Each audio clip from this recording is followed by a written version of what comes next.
Welcome, Night Dwellers, to Twisted Tales Live. I am your host, Bryn Morgan, and the Night Queen. I have a question to ask you. Do you like scary stories? You do? Wonderful. Come in and enjoy True Crime Serial Killer Tuesday. Hello everybody, how are you tonight?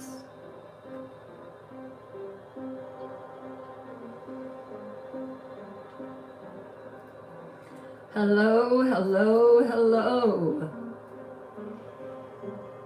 Hello there, how are you? Hello, Palm One.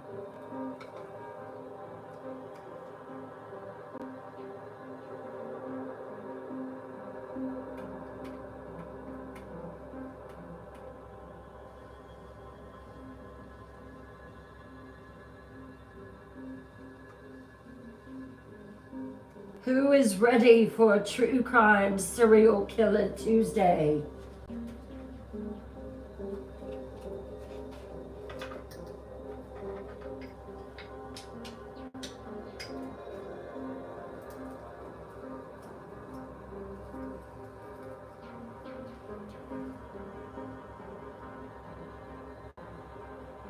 Hello there. Hey Rachel. Hey Blue Eye Blonde. It's your favorite night of the week, isn't it, Blue Eye Blonde? You love true crime serial killers. Yes. Hello, social media, and welcome to Twisted Tales Live.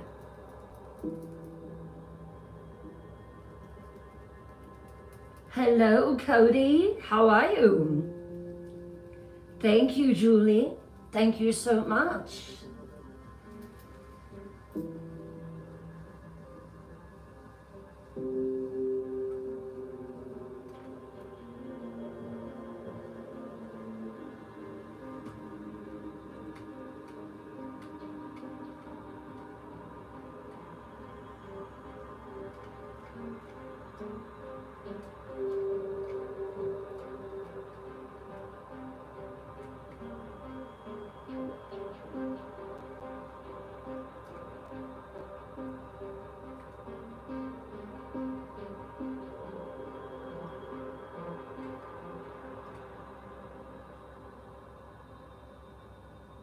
Thank you for sharing the live, XJ. Thank you.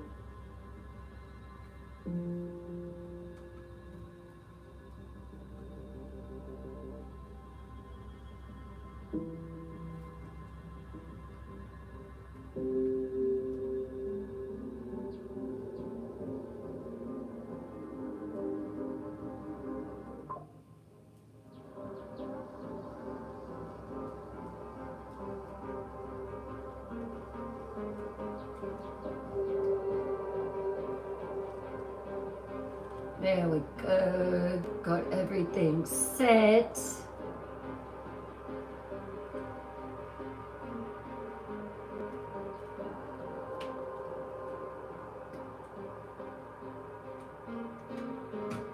Welcome in, Night Dwellers. So happy to have you here.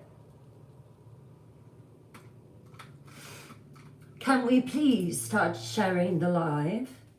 Start hitting the likes, start activating that TikTok algorithm so that we can have more viewers, perhaps. Thank you, Night Dwellers. Oh, I forgot something very important. What in the world? Oh, you know what? That's not the one I want tonight.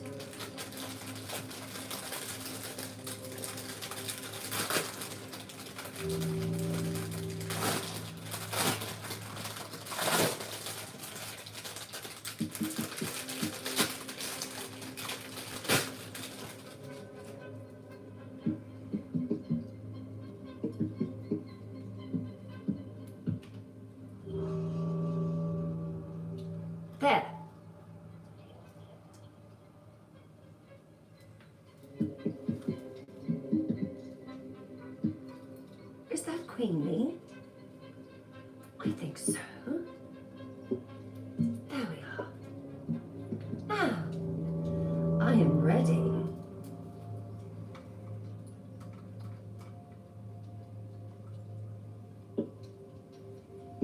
Tonight's stories are going to be chilling, thrilling, terrifying. Perfect.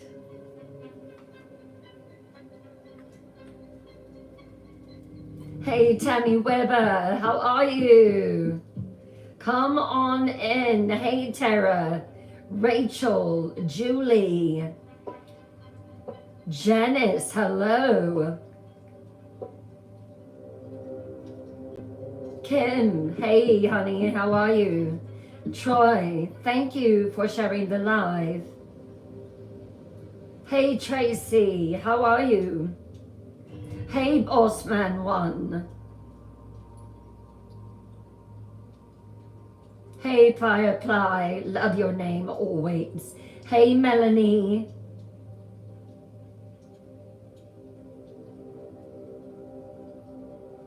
Hey, Rosaria, how are you tonight, darling? Hello, Lulu.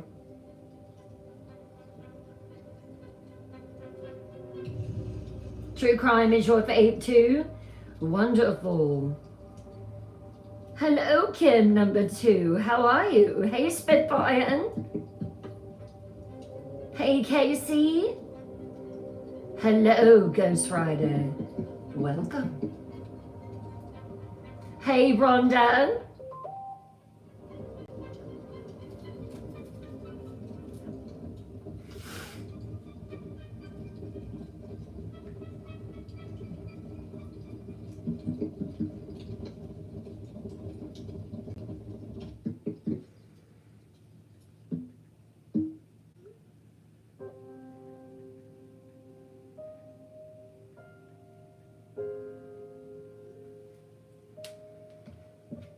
Tonight's stories, they are chilling ones. You like the music, Blue Eyed Blonde? So good. Hello, Apple user, and thank you for the follow. I'm going back through to see if I missed anyone. Hello, another day. Welcome in. Hey, Margie, thank you for sharing the live. Tonight's stories. The true crime story is one that is so horrific. Have you ever heard of the Shelly Knotek story? Get ready. She puts a new name to evil. Perhaps you heard of the most notorious serial killer in history. Albert Fish. Oh yes. He will be the serial killer that we explore tonight. I don't go mild. I go hard and all the way in. Are you ready? Let me know in the comments if you are excited about tonight's Twisted Tales Live.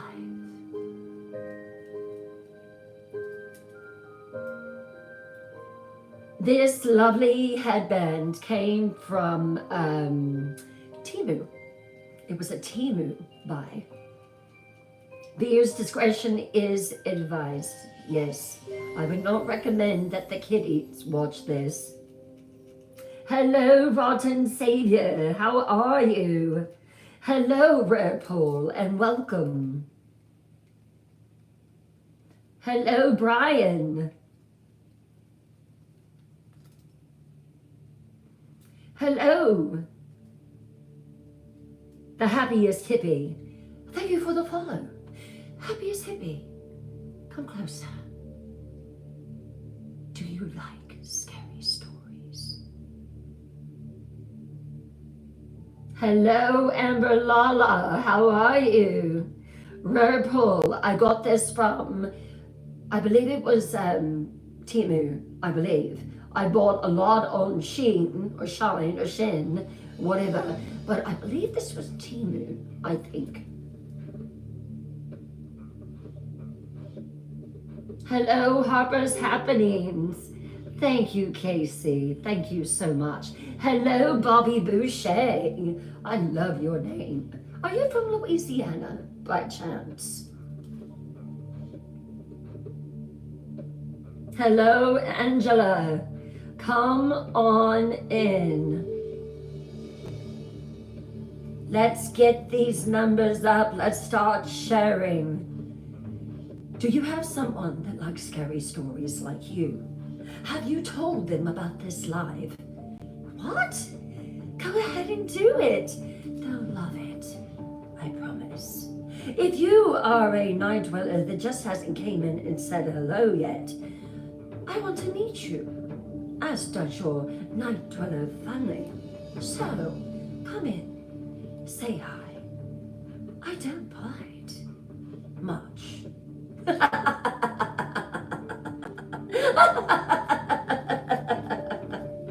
Oh. Hello, Roxy. Welcome in. Hello, Bonnie Girk. How are you? Let me know if this is your first time here so we can properly welcome you. Also, let me know where you're from.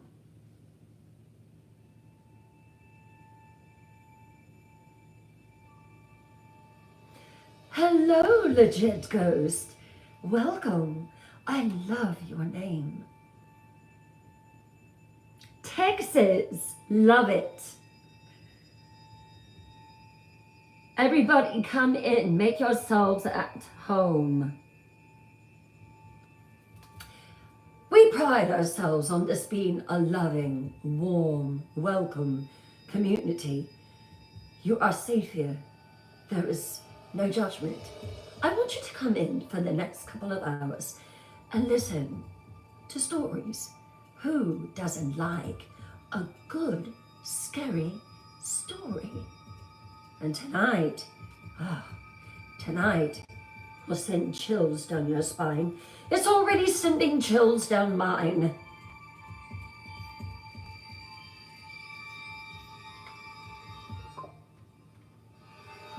Let's go ahead and test out the music. Are the levels good or are they too loud? Please let me know.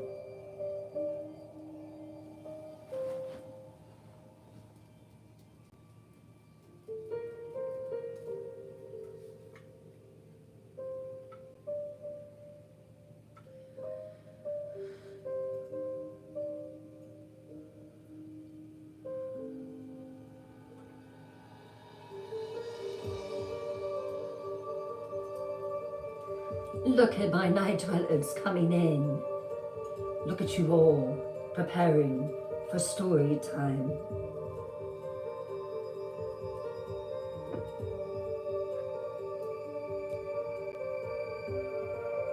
Hello, Casey.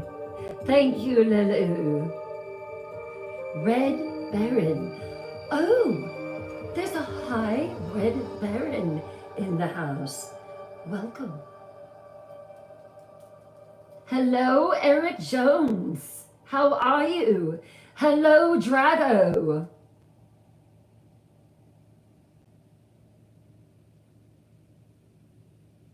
Perfect. Wonderful. I love it. I love it. I love it.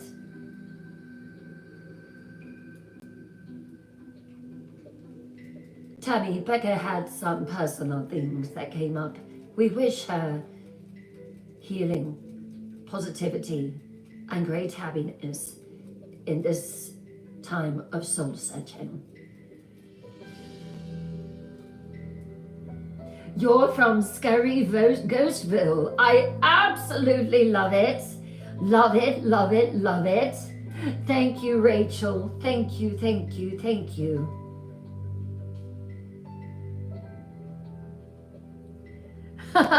You lowered your lights. Shut your curtains. Blue-eyed blonde is ready.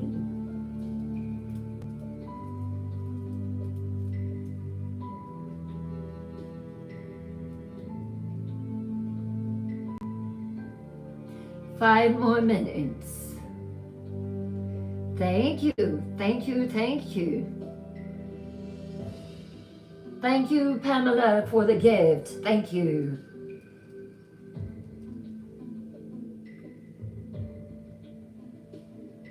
Thank you, Lulu, for the lovely rose.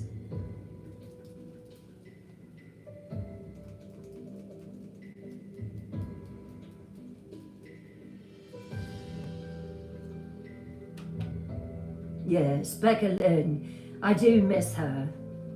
Hello, Brian. Hello, Kimberly Ann. I am Rachel. You got down here just in time. Hello, Brian. Positive thoughts to you.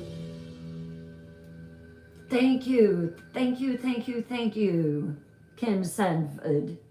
Thank you for that pen.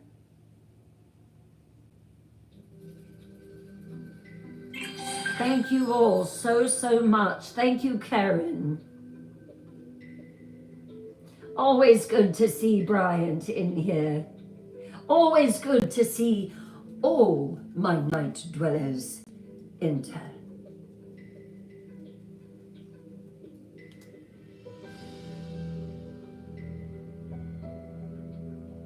Hello, Big Girl Famous. How are you? Oh, just so you know, there are some bots that are going around, pesky little things, saying that you need to cancel your live immediately or you are going to be shut down. Oh, pooh. We know who you are. No need to do that here.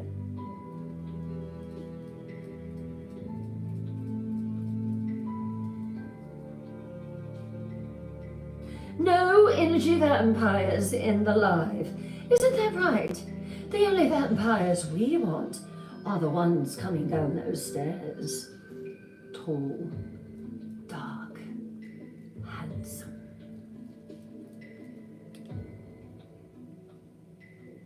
I bow to nothing or no one. You bow to me.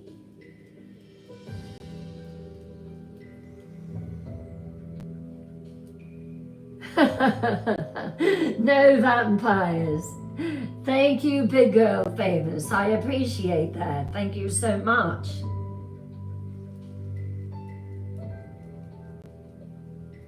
From Illinois. Love it.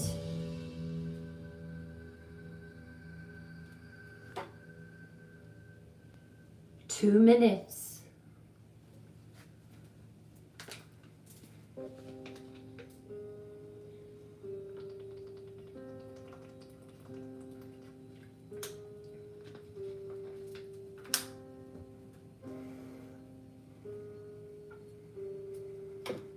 Quick dress reveal.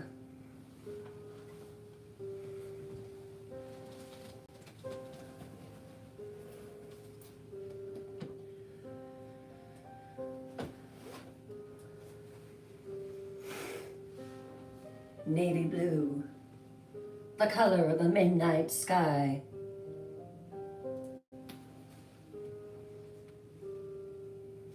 Long, flowing, beautiful, a sequined bodice.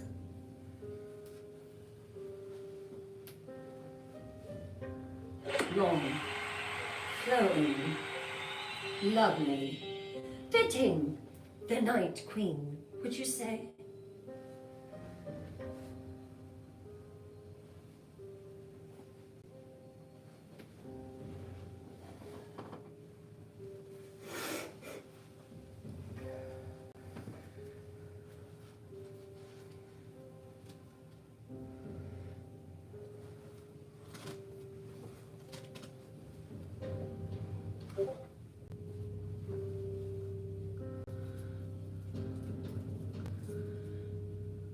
Am I far enough back that you can see the background?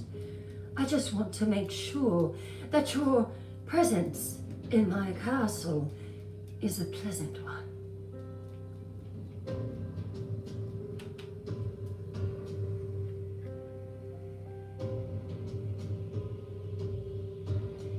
You like it, Michelle? Isn't it beautiful?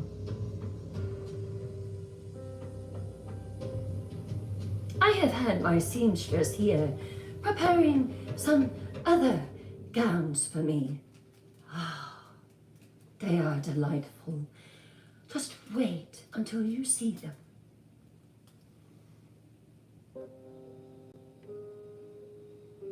Thank you so much for the generosity that is being shown tonight.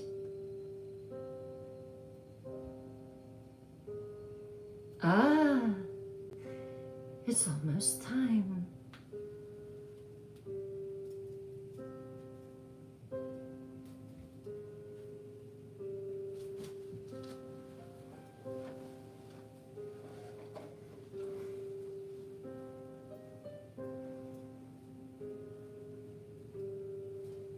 Welcome, night dwellers.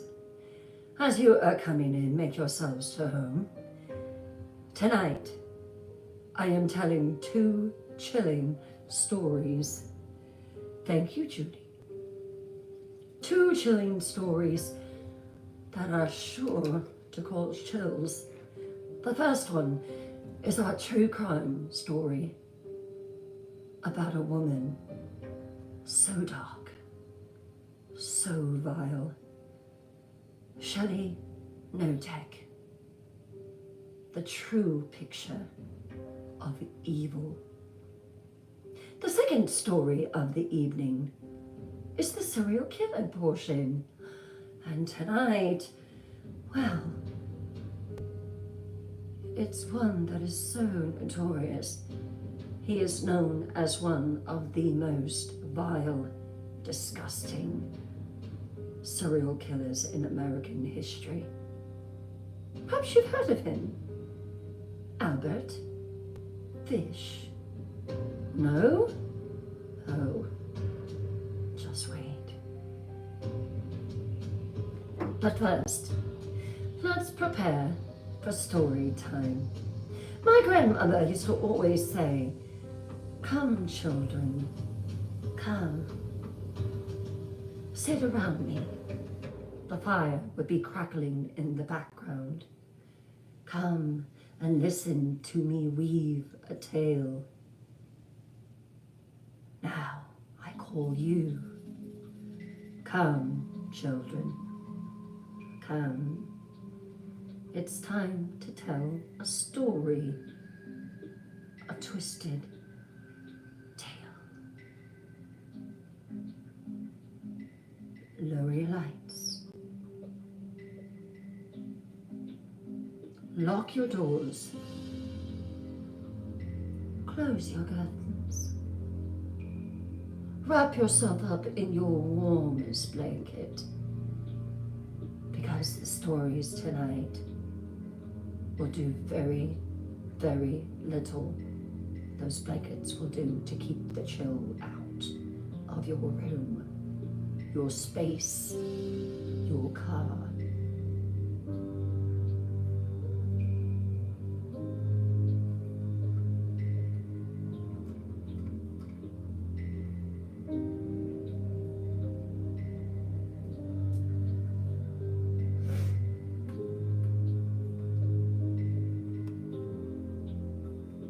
This will be told in first person from Shelly's daughter, Nikki.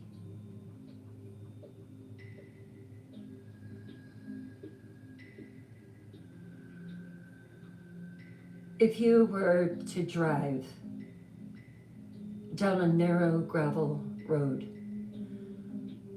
off Monaghan Landing, rural Raymond, Washington, you'd pass pine trees, rusty mailboxes, and barns leaning with age. And then you'd see it. A modest house with flaky white paint and sagging gutters, set back from the road, with a slight charm to it. It would never look like the home that a monster lived in.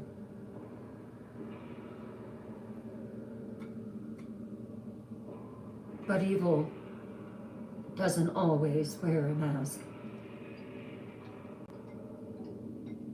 Due to extreme violent content and trauma and trigger warnings, discretion is strongly advised.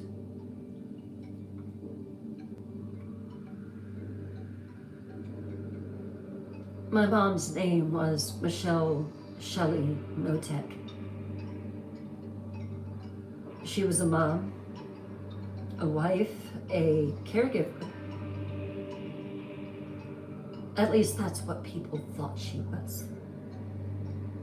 But behind her bright smile and lovely voice was something so much darker. Something that, over time, would twist her family, her daughters, myself, Tori, into silent survivors. And would end the lives of those that trusted her the most. My mom was born in 1954.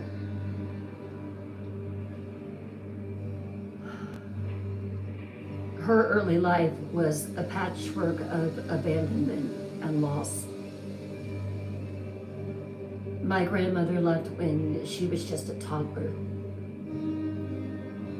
vanishing into the night without even so much as a note.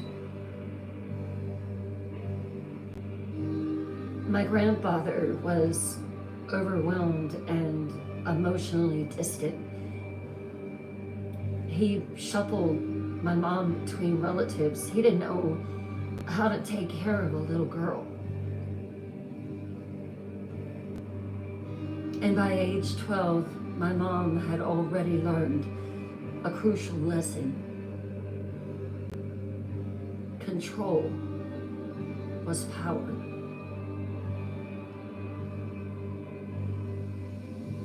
And love was conditional. Love was earned or taken.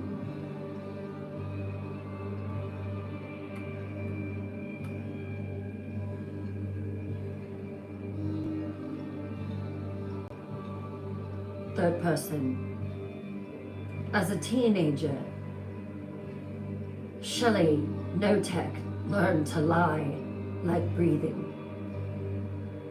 She would invent tragic stories, cancer diagnosis, abuse, imaginary trauma, to make others feel sorry for her, to manipulate, to distract.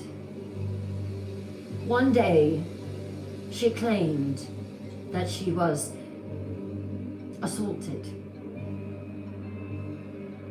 Another, she claimed she was going to pass.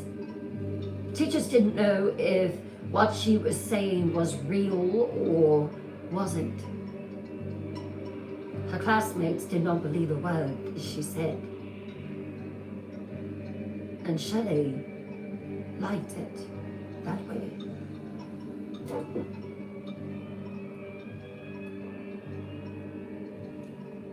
By the time that Shelly was in her 20s, she had married and divorced twice. But it was her third marriage to a quiet Navy vet named David Knotek that sealed her fate. And the fate of many others, unfortunately. David, even though he was a military guy, was the kind of man who followed orders. Shelly loved that he was a good provider, a good soldier, and soon he would become a good accomplice.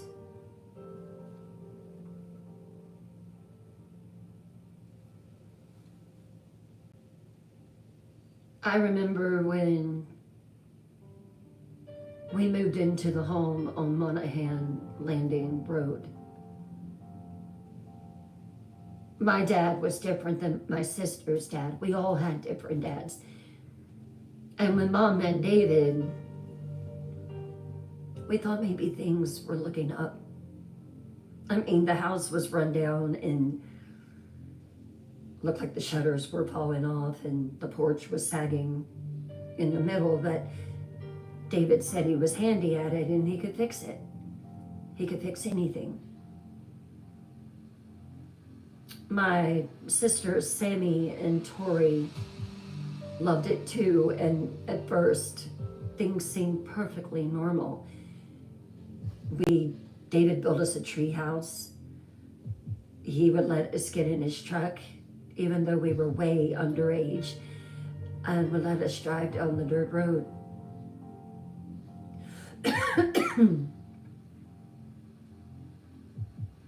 The house was loud, it was messy, it was full of pets, and I loved it.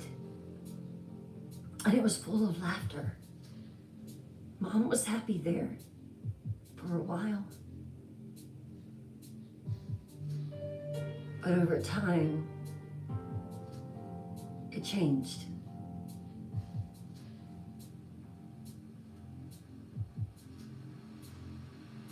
The girls, my sisters, and I noticed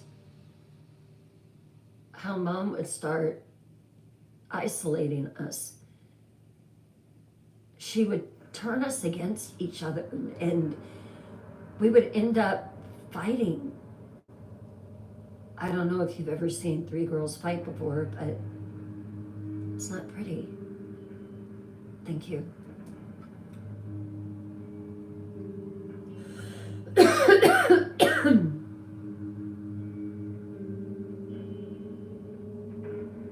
The thing that got me about my mom, she would lie.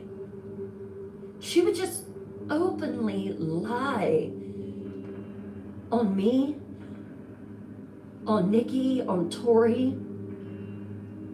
She would make these things up. She told my sister Tori that I took her lip gloss. And I just looked at my mom because I knew that wasn't true. Mom started calling us ungrateful. She would make us clean obsessively.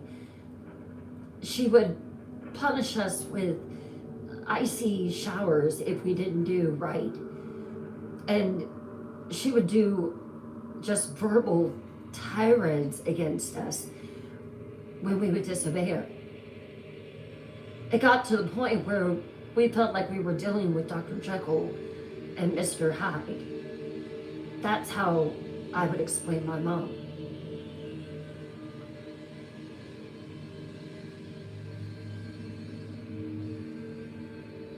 The smallest thing could send her off on a rampage. Just the smallest thing.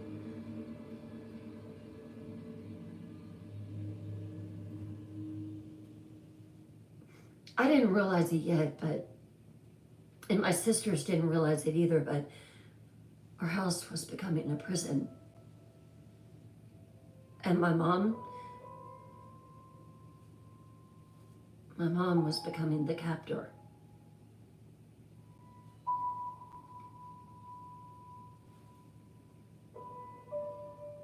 The abuse started small, but like all true horror stories,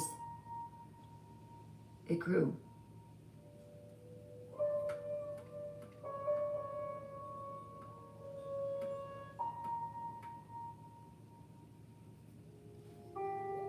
The thing is, you don't always know when something is normal, or you don't know when something's wrong because it's your normal. I thought it was normal when I would mess up a math problem to have to put my hands on the washer while she beat me with her belt. I thought that was normal. one morning, it was Saturday morning, and I was 10. And my mom was mad because the dog had tore up a pillow, and the stuffing was out of the pillow. It was everywhere. She came upstairs into my room, and it was like she was possessed. And when she would get in that quiet whisper of hers, it terrified me. She told me to get out of the bed and go downstairs and clean it up. And I made a comment. I said, "It's not my dog, it's yours."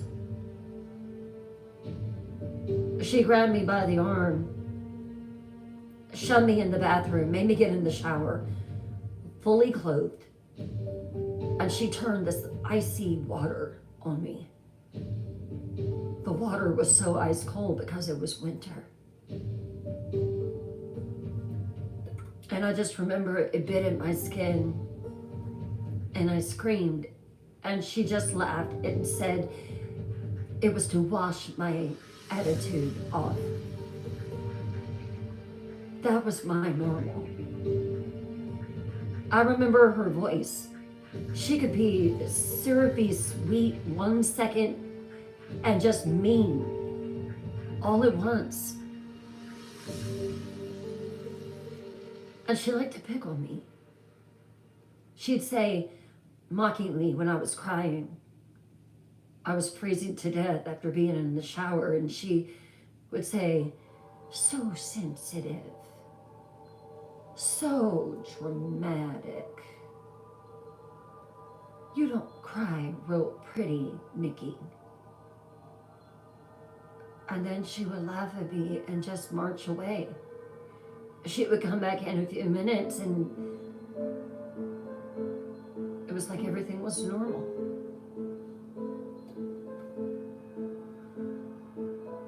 I found out that crying only made it worse. People commented on how pretty that I was. David said that I could be a model in New York, even though I was so young. This only enraged my mom. She had a deep-seated jealousy toward me. She didn't pick on Tori or Sammy. She only picked on me. Our house never stayed quiet for too long. Mom's moods were like thunderclouds. You could feel them building in the air. And some people, you know when they're going through a tough time, but not Mom. One minute we were joking around at dinner, and the next she just flipped a switch, screaming that someone had looked at her the wrong way. And when she got angry, she didn't hit with her fist. She hit with silence, with lies, with shame. I knew something was wrong with her. She walked in my room one night. She said, "You're disgusting." She said that I smelled bad, which I knew wasn't true. That no one would ever love me, that I would never have a boyfriend, that I would never have a husband. And then she would make me strip and stand outside in the cold water pouring down from a water hose that she had rigged over a gutter. She would make me stand under for a little bit, and then she would tell me it was time to do a chore that would stretch into the night. I had to scrub the floors with a toothbrush. Half the porch was sagging in, but She wanted me to scrub it. I had to vacuum the garage. I had to clean the toilets with bleach and my bare hands. I tell myself, it's just discipline. She's just strict. Every mom is like this. But deep down, I was terrified of her. So was Sammy. So was Tori. We used to whisper at night, lying on the same mattress, trying not to breathe too loudly. And the thing is, even though she tortured me, I would tell him, she loves us. She does. I'd say that to them even when I didn't believe it. We just needed to be better daughters. That was all. We were setting her off. It was us. It was our fault.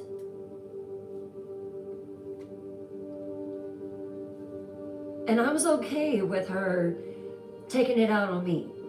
As long as she didn't take it out on Sammy. As long as she didn't take it out on Tori. I was okay. And then she brought in Shane. He was my cousin, but he called her Aunt Shelly. His mom had some problems, so Mom offered to take him in, to help him out, to help him get on his feet. She told everyone in town that she was the Good Samaritan. She told him he was family and she would take care of him like a mother to her son, that he'd be safe there. But Shane was just a new target, a new project.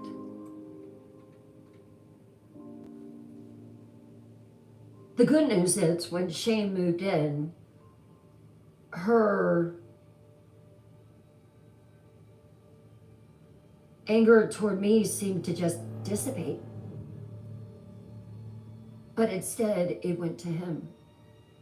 I remember the first time I saw him after she'd disciplined him.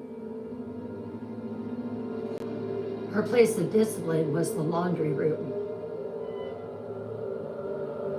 And I remember he came out of the laundry room and his nose was bleeding. His eye was swollen shut. She said he tripped. She patted him on the shoulder. Shane, you know you're just clumsy. But I knew. And then she looked at me and she said, Nikki, make him trip. Why? Because I told you to. Now make him trip. I'll take it out on you.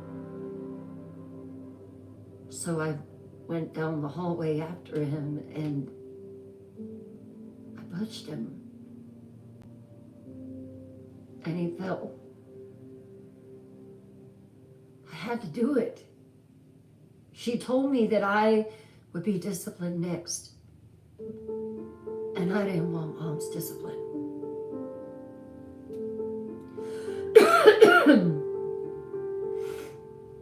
Shane didn't trip. He was 15 years old. I know what happened. And the worst part, David, he would just sit there and just smile at her the whole time. He did nothing. He watched. He even helped. I'd catch him looking down, jaw clenched, like a man who had just vanished into himself. When he first met my mom, he was full of laughter and light. But after a year of being married to her, he was dark.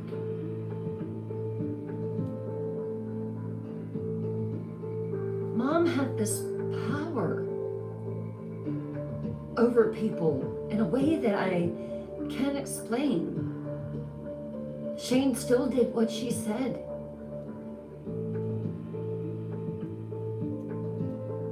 He didn't clean out the garage the way that she wanted. So she made him eat food for supper.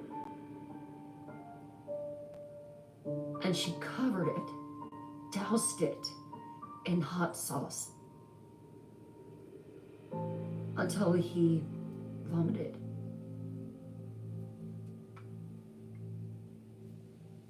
David stood there one night while she shaved Shane's head and locked him in the basement for talking back. She had David to clean out the basement for about a month. And then I remember he came upstairs and told her, "It's ready." That's where she would send us if we misbehaved. I wanted to run away. I thought about it every night.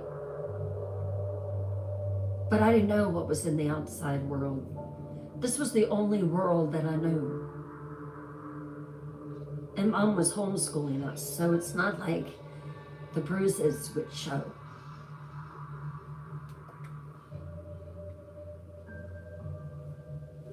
And honestly, I wasn't sure that I even deserved to be saved.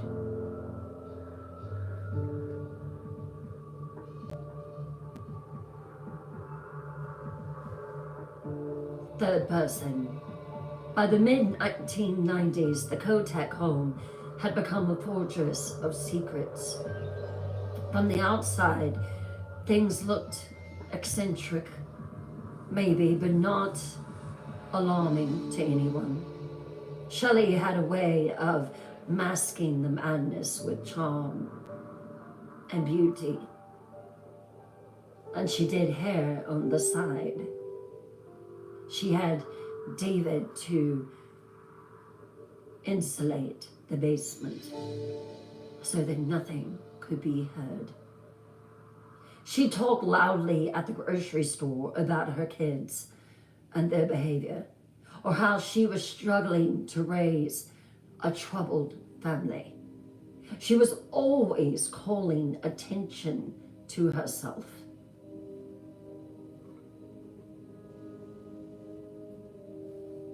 She said she was stuck with children who couldn't control themselves.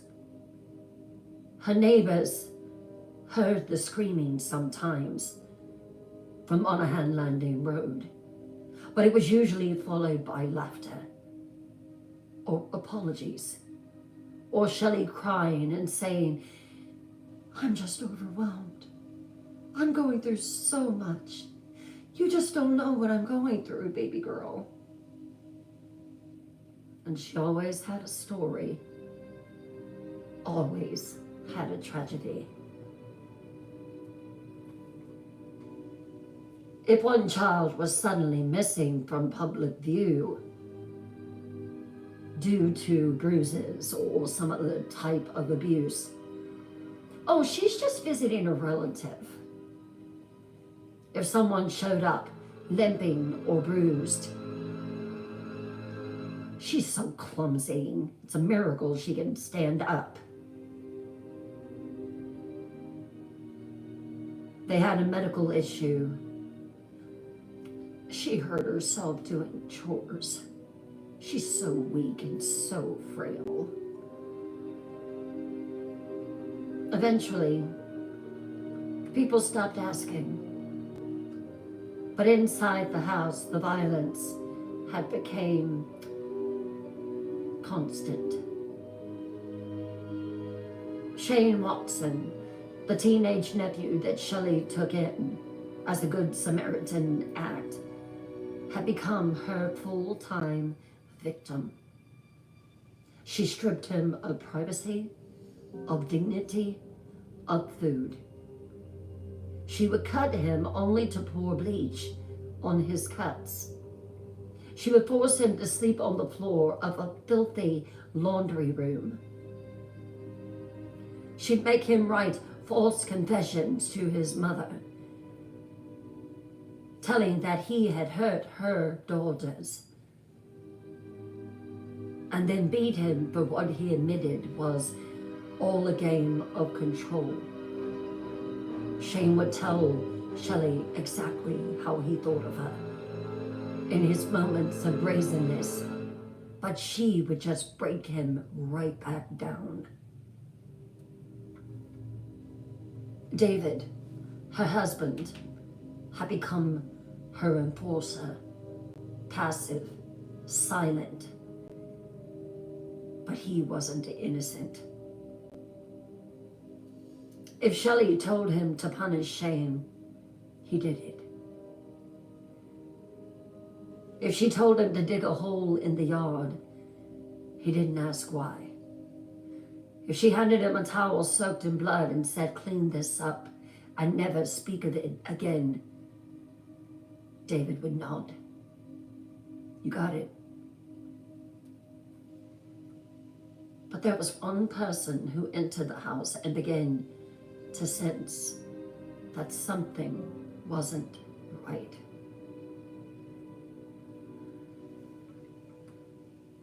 Her name was Kathy Lorena. She was good riddance with my mom. She was a hairdresser and a friend of my mom's. They worked in the same salon together. Kathy left her boyfriend of many years, and Mom said, "Come live with us. You don't even have to pay rent. Just help out a little bit around the house with the kids and everything will be great. I'll take care of you." So Kathy moved in with us. After my mom insisted she'd take care of her. It started off friendly enough. My mom welcomed her like a sister. We would have popcorn night. We would watch movies. It was like Mom was in her calm phase. The bear inside of her was sleeping.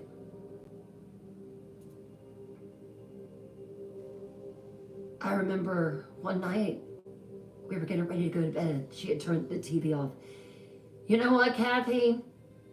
You have a real family now." But that changed quickly. It started out small. Tori backtalked Mom. And Mom was going to take her to the laundry room. And Kathy, she spoke up. "Why don't you leave her alone, Shelly? She's young and she's got a little bit of a smart mouth on her, but why don't we go talk about it?" I remember Mom got this glint in her eyes. "You'll take her punishment?" "Yeah, I'll take her punishment."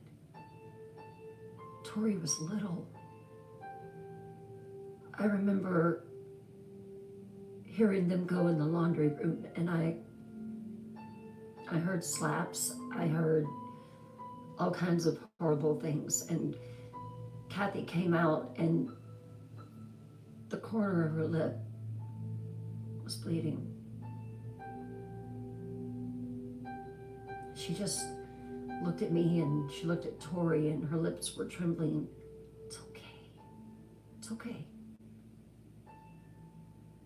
Within weeks, Kathy was stripped of her autonomy. Her phone privileges were cut off. Her belongings were lost.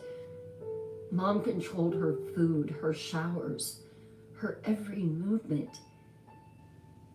Kathy wasn't allowed to leave the property alone.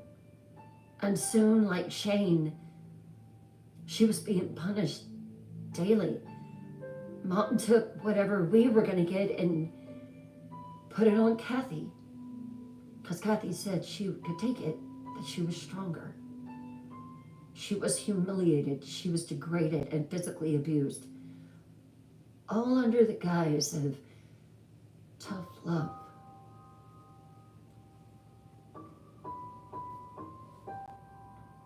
My sisters, Sammy and Tori and myself, we were terrified. But by then we had learned to stay silent. We kept our heads down and we just watched Kathy slowly unravel under my mom's thumb. She stopped laughing. Her walk was slower, her face bruised and exhausted.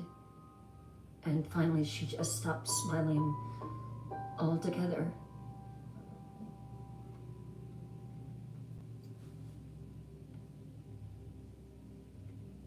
And then Mom moved her from this nice bedroom upstairs. She told her she didn't deserve it anymore. And she moved her down to the basement.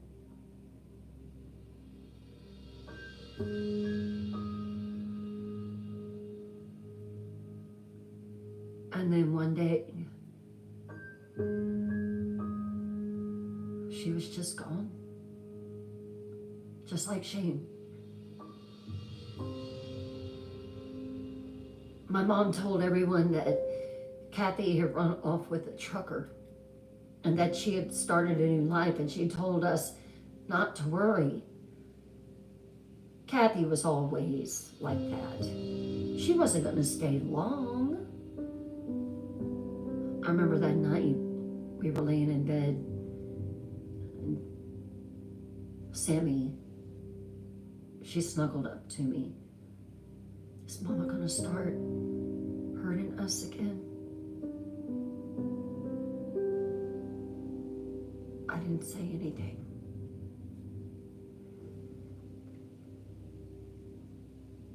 David knew exactly what had happened to Shane. He knew exactly what had happened to Kathy.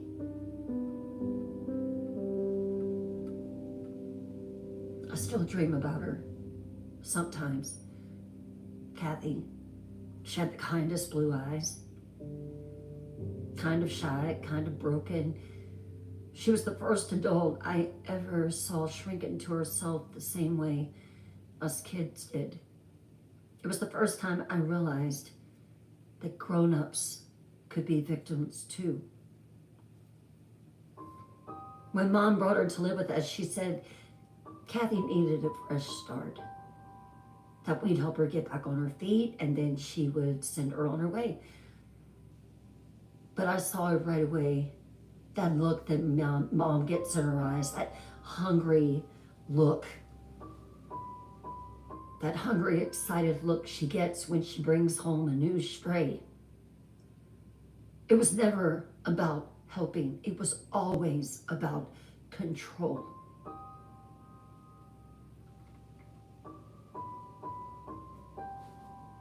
I remember back now, Mom told her what to eat, what to wear, where to sit. You don't need that much shampoo, Kathy, she'd say, and she would start rationing her hygiene products. How could a woman have so much, I look back on it now that I'm grown, how could a woman have so much power and control over another adult? She took away Kathy's makeup. She cut her hair all jagged and crooked because she didn't like how it looked. She called it a new makeover. Kathy laughed all along with her, but I could tell she wasn't okay.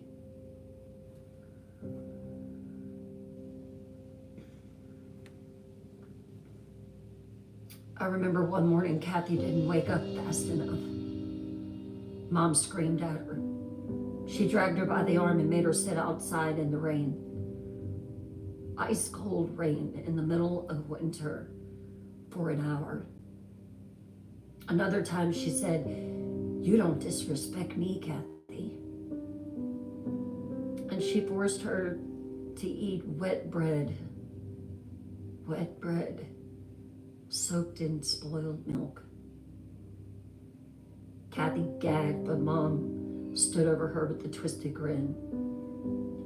I dare you to spit it out. Try. She didn't, because if she had, it would have been worse.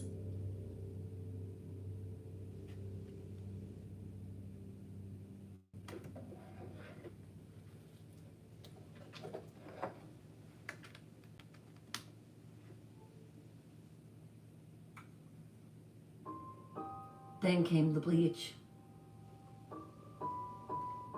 I'll never forget the way it smelled. I still can't stand the smell of it to this day. Like chemicals and cruelty.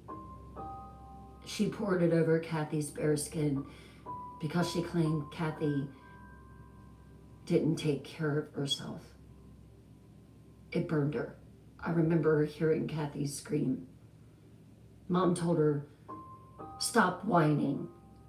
The pain is cleansing you. You're being purified, Kathy. You need to be purified. She locked Kathy in the basement more and more and more after that. Naked sometimes, shivering on cement, no food. She'd give us girls the little chores. Go check if Kathy is still breathing. I hated myself for doing it. For tiptoeing down those stairs with a flashlight, knowing what I'd see. Kathy curled in the corner, whispering prayers, trying to hide the bruises on her ribs. But I was just too scared to help her. We all were. She made Kathy write apology letters, made her scrub the floor with a toothbrush, and then she would go back in and dump garbage water back over it and make her do it again. If Kathy cried, Mom would laugh. She said, "You're being so dramatic. You're manipulative. You're not like the rest. This is what you deserve, Kathy." And then one night, she was gone. I don't believe that she ran off with a man. I don't believe that. Why? Because her stuff was still there. Her shoes, her toothbrush, her purse. I asked once, just once, where did she really go, Mom? And Mom grabbed my wrist so tight, I wasn't able to feel my wrist for over an hour. Don't you ever question me again. I felt like I was looking into the devil's eyes. But I knew Kathy never left.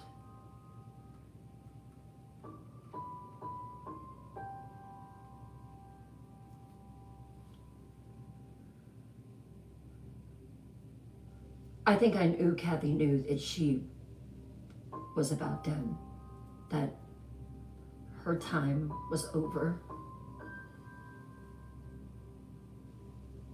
You could just see it. You can look in someone's eyes and see when they're close to breaking.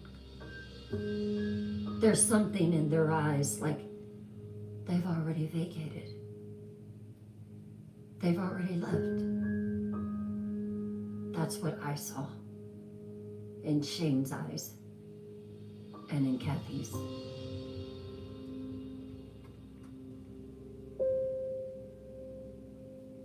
I remember that last week that Kathy was barely there. Her skin was gray. She had open wounds on her back and legs, being forced to sleep on that cold basement floor. She couldn't keep food down, couldn't stand without leaning on the wall.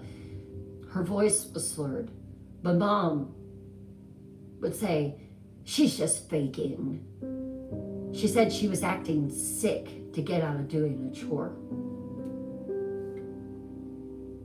And then that one morning, God, I'll never forget it, Mom told Dad to carry Kathy to the shower. I was sitting at the kitchen table and I remember the sound of his boots on the stairs, heavy, reluctant. And then I heard them both move down the hallway, Dad holding her up, Kathy moaning like some trapped animal, barely conscious. Mom filled a bucket with ice cubes and cold water and dumped it over her. And Kathy collapsed in the tub. She was shaking so badly that she couldn't speak. Her lips were blue. Her skin went pale like candle wax. Mom started screaming, "You're just pretending! You're so lazy, Kathy! I should just leave you here. That's what you want, isn't it?" And then she told Dad to carry her out to the laundry room.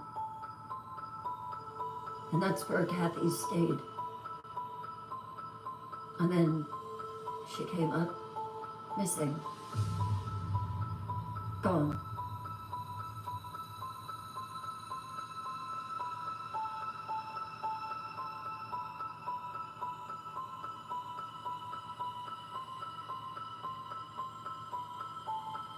I had hoped that would be it. After Kathy's disappearance, a strange and chilling calm settled over the Knotek household. Mom spun her story to anyone who asked. She said, "Oh, Kathy came in and got a little bit of peaceful time with us, and now she's reconnected with an old flame. She's living her best life now." Her voice was so convincing, cheerful even. But if anyone looked, they might have seen the nervous twitch in our eyes. If they had looked at the three of us, our eyes would have said something completely different. Our voices would have faltered when Kathy's name came up. But Mom forbid us to say one word.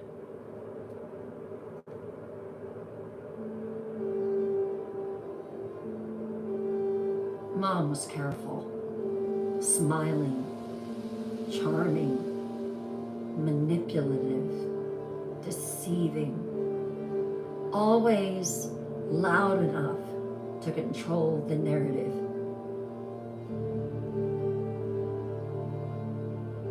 With the disappearance of Shane and Kathy, Mom didn't shrink. She just got bolder, more dangerous. And when she placed an ad in the local paper looking for a new tenant, a new project, she wasn't looking for a friend. She was looking for another victim.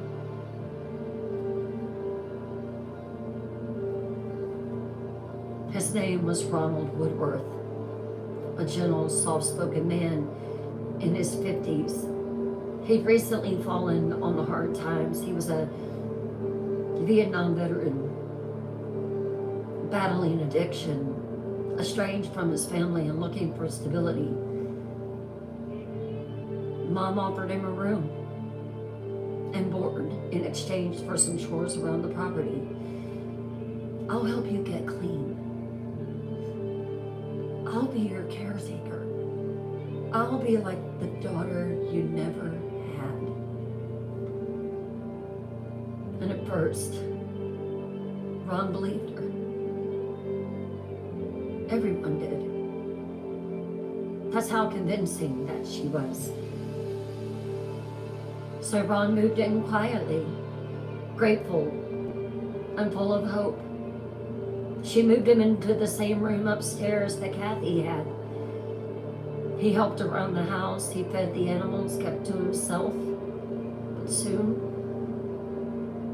Shelly's old habits returned. He was upstairs in his room, watching a show. And Mom just got irritated. He should do more. Don't you think so, David? I mean, we feed him, we give him a room. He should do more. He's up there using our electricity. Ronald, come down here. And just like that, it was done. She began controlling his medications, criticizing his hygiene, mocking the way he walked, the way he talked. No wonder nobody wants you. You're not wantable. And the punishments, they came back. Just like they had with Kathy. She forced Ron to do endless yard work in the blazing heat. He became visibly ill. She had a spotlight installed in the backyard, and she would turn that spotlight on at night. And she would make him work endless hours. She told him he couldn't bathe in the house anymore. He wasn't a family member. She made him bathe outside with a garden hose. Then she started being just even more cruel. Wooden spoons, a cane, a boot. David, her husband, never stopped her. Sometimes he would knock Ron down. Why? What did he ever do to him?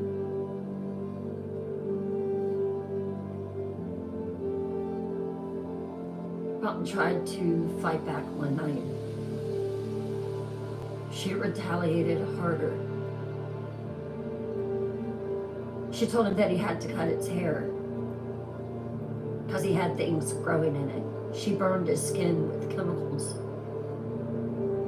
She made him write false letters to his family in Oregon, saying he was fine.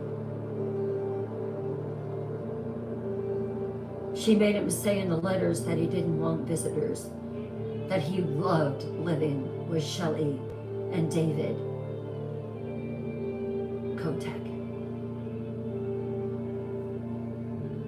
It was all a script.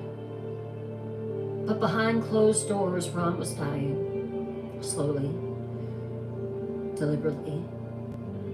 We began to watch his body breaking down. His feet were covered in open sores. He had an infection in his mouth. He begged her to let him go to the dentist. No, it's not that bad. You can just gargle with some peroxide. She mocked him, laughed at him. She fed him the scraps that were left over from supper. She kept him isolated.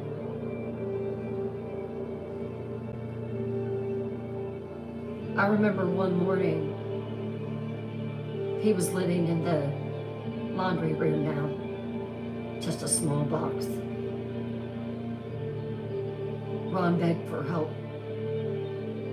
She went to the store with my two younger sisters, and he stumbled out and he looked at David in the eye and said, "Please,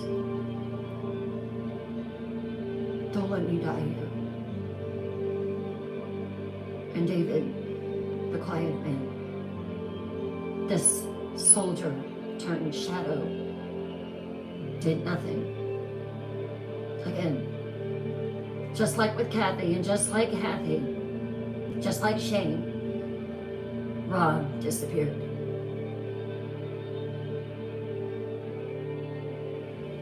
I really didn't think it would happen again. After Kathy, I told myself maybe Mom got it out of her system. Maybe she's changed.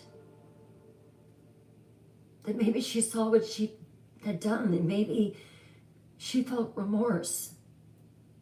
But Shelly Knotek doesn't feel remorse. Maybe she got her fill. Maybe she wasn't hungry anymore. Maybe that something inside of her that was dark and loose had slipped back in place.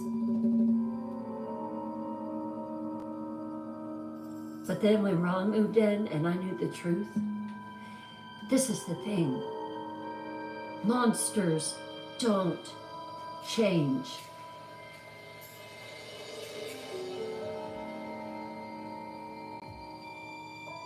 They just get better at hiding.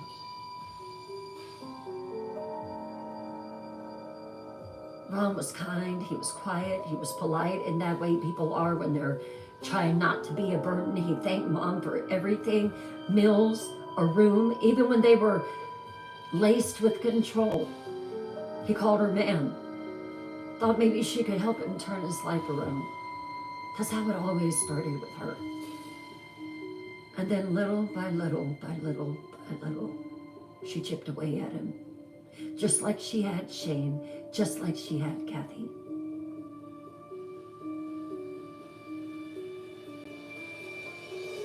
We weren't allowed to talk with him anymore. We weren't allowed to help him. I disobeyed her one morning. He was down on all fours and she was using her boot to prod him back into the room. That's what she called it. Prodding him. Look at him. He's a little animal. Go ahead. Nikki, kick it. No, I'm not doing that, Mom. You will do it, or you will be in his place tonight. Now do it. No, I will not. Mom came toward me. I took off running. I ran smack dab into David. What's going on here? She's being disobedient. We'll deal with her later. Pick him up and put him in the laundry room. He's just wandering around like an animal out here. His body was so broken down. It was worse than anything I'd ever seen. It was even worse than Kathy. His feet were infected. I remember walking past the laundry room one day and smelling him. It was like something was dying in there. And it was him. He was giving up. And yet she still made him work. Still made him mow the lawn, rake the yard, scrub the porch. One night I found him outside. He was slumped over in the dirt. His lips were cracked, bleeding. He whispered, "Help me. Please help me." And I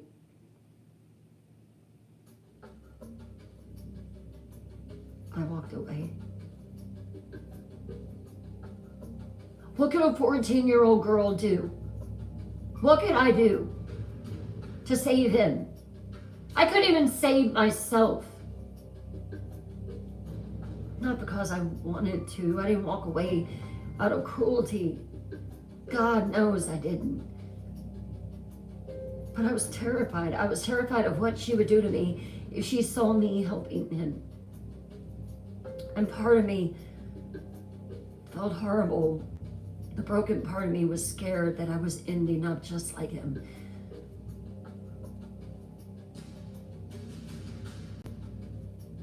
Last night I saw him,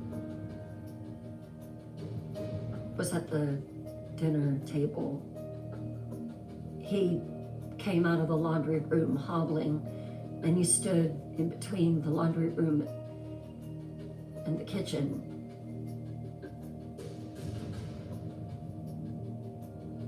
Did I tell you that you could come out of your room, Ron?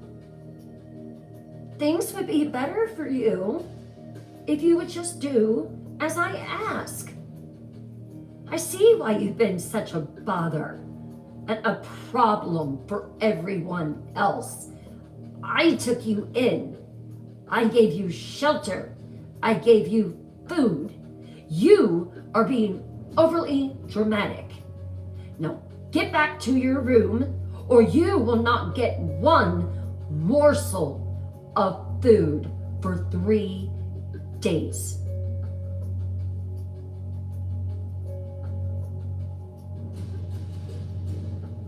Three days later, I woke up to silence. When you've had someone living in your house for 6 months, it just feels different. Empty. The kind of silence that doesn't mean peace. The kind that presses down your chest and tells you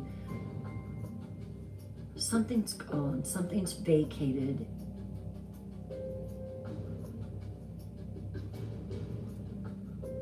Ron was gone. She said he left. That man woke up this morning, back door was wide open, and he's just gone, probably out there wandering around. She said he just walked away in the night.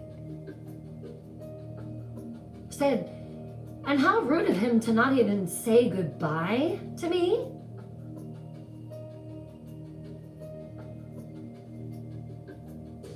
But I noticed that the shovel in the shed was missing.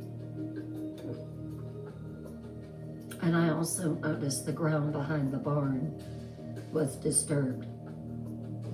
And Dad, he couldn't even look me in the eye.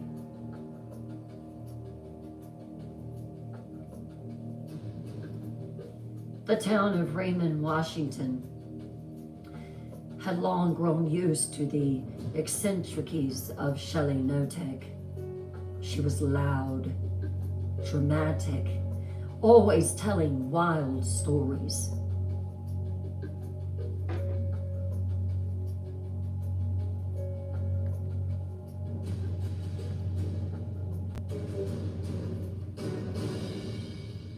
My iPad has died, and I am not exactly sure why. It just simply does not want to charge. And I'm not sure what is going on. It's just not wanting to charge at all.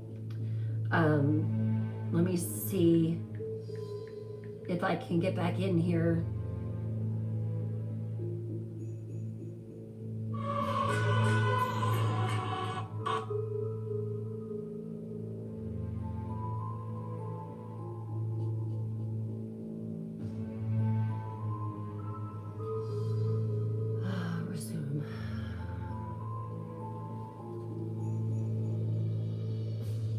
My iPad died there for a moment. I don't know what exactly happened there. We shall see. It's not wanting to charge up.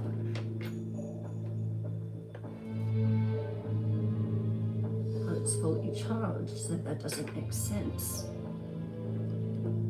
We'll see what happens.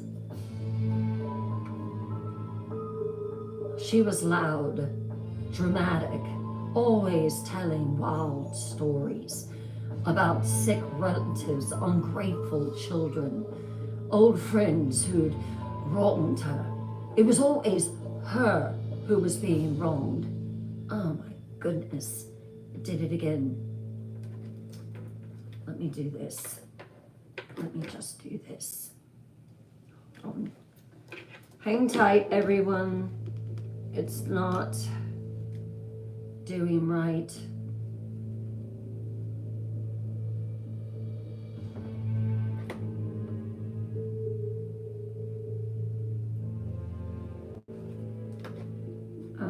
I'm trying to figure out what's going on with it.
Just doesn't have enough time to charge at all.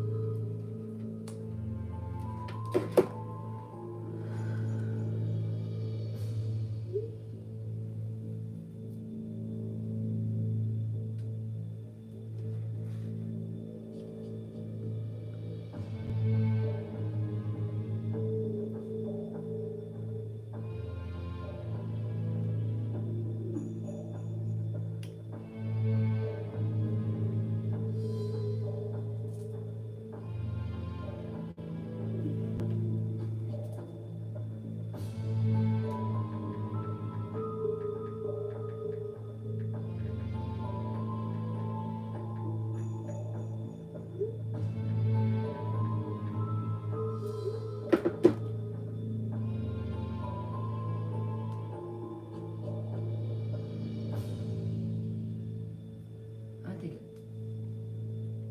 it's dead.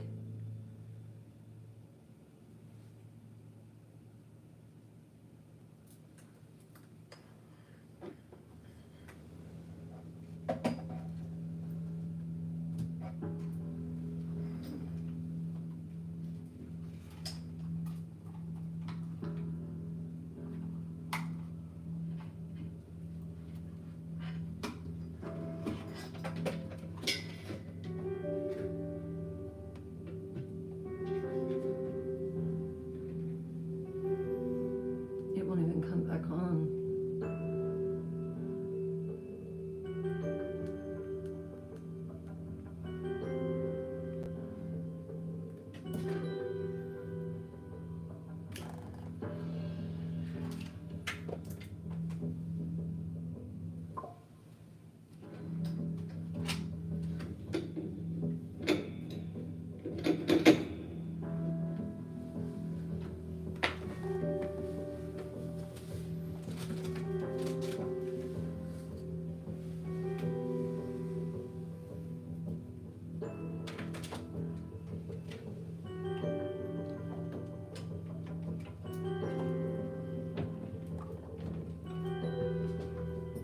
I think it died completely. I don't think it's going to come back on. It just died. I thought it wasn't charged when you went up here. Huh? I thought it was charging all night.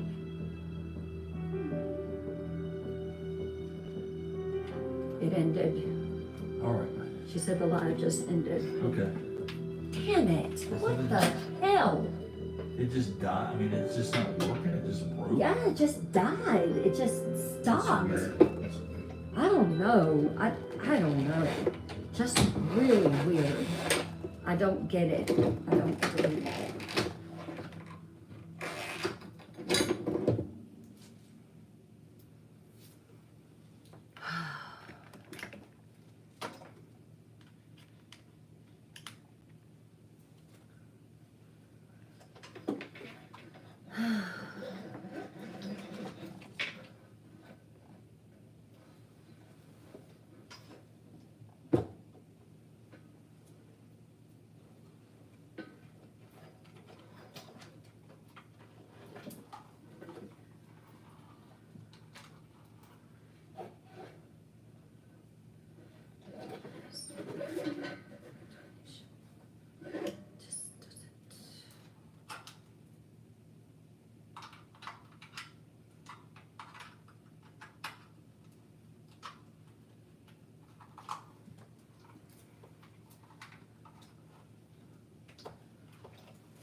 Well, I got that to turn back on.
Just really weird.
come on into YouTube land, where we will continue the story.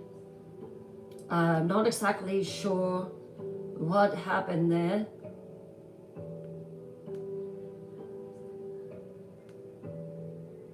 I think this iPad has about had it, probably.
Hello, everybody in YouTube land. How are you?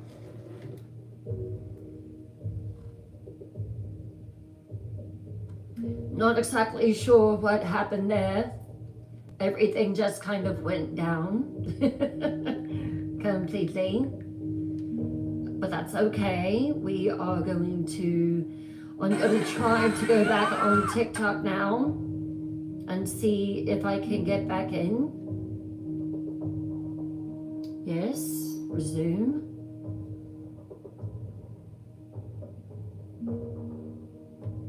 Okay, so I'm back on TikTok for the moment.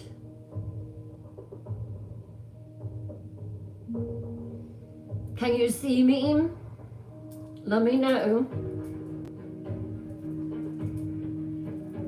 This is, yeah, it just went off again. I don't know. I don't know what's going on with it.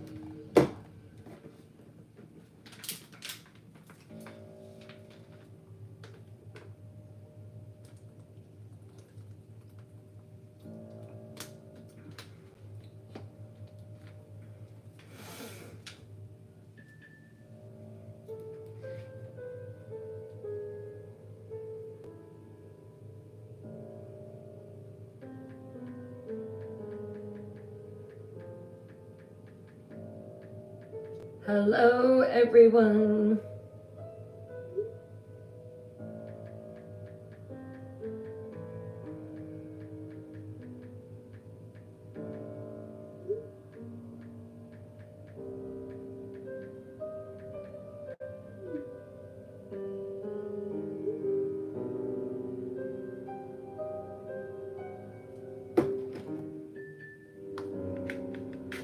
I'm going to try something here and hopefully we can get it back up and running. I'll let you know here in just a minute, okay? Just 1 second.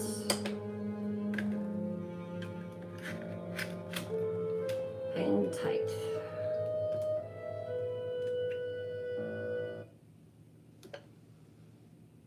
All right, let's do this. Hold on.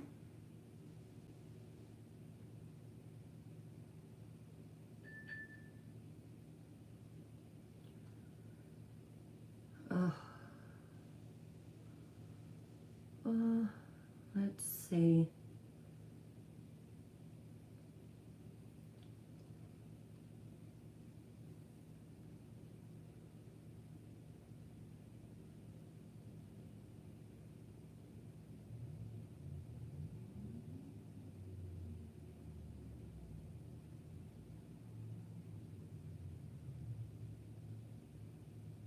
Hang tight.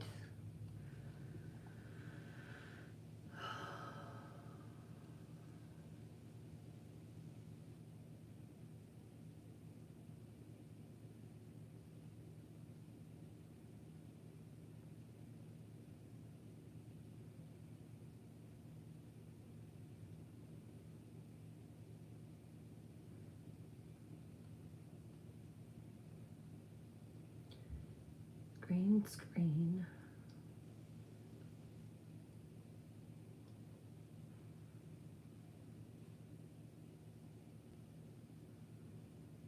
Hang tight. I will be back on here in just a moment.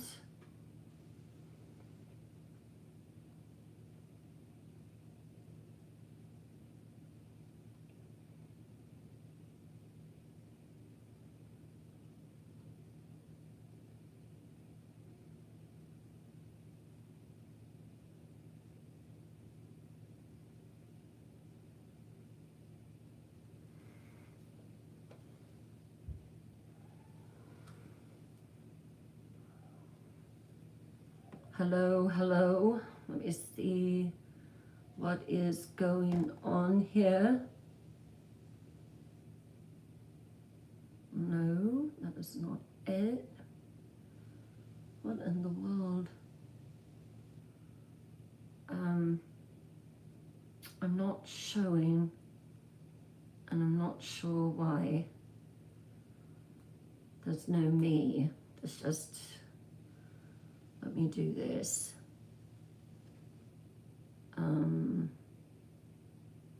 Effects. Press and hold effects to preview. Green screen. Where am I?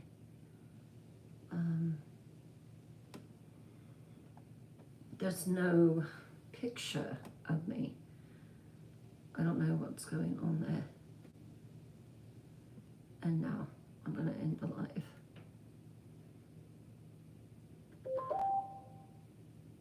Yeah, but I couldn't see my picture, which was really weird.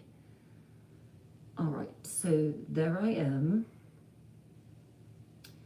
And live. Enhance. Eyes, face. Okay. And then I'm gonna do effects. Where's my face? Where my face keeps missing. Hello.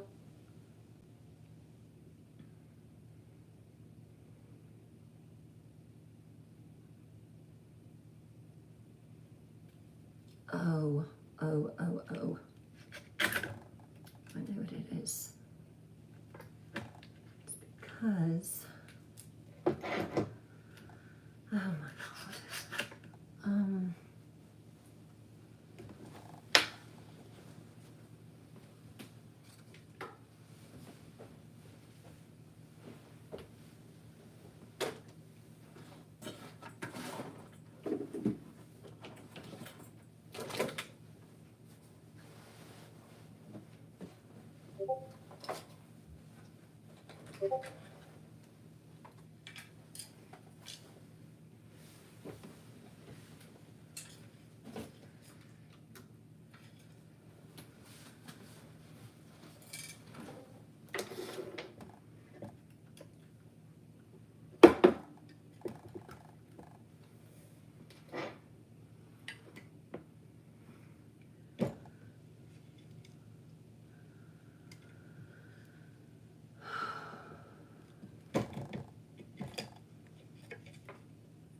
Hello, everyone.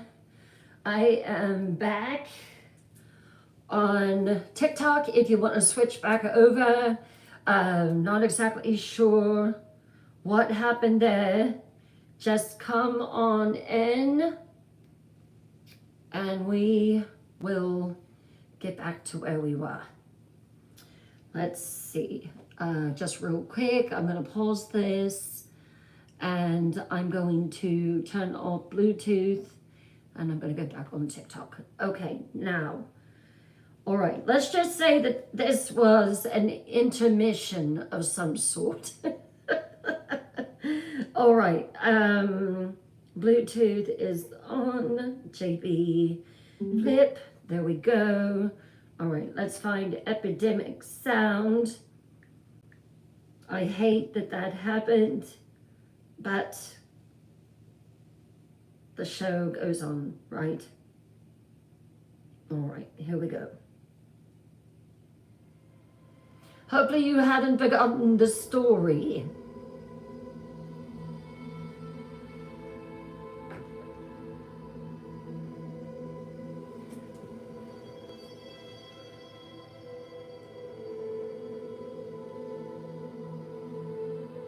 Welcome back, everyone. Come back in.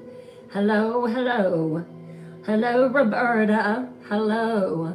Let's start spreading the word that the live is back on.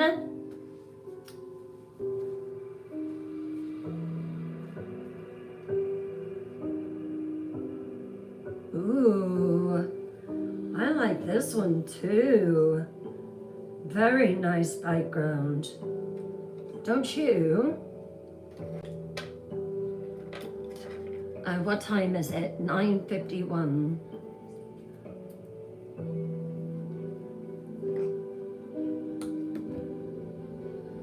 Technology, isn't it a grand thing?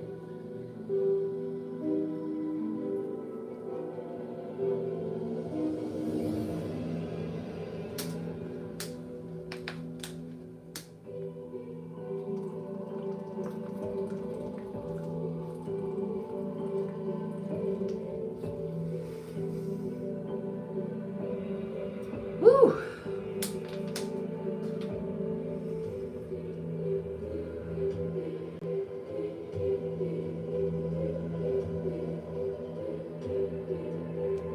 It's pretty, isn't it?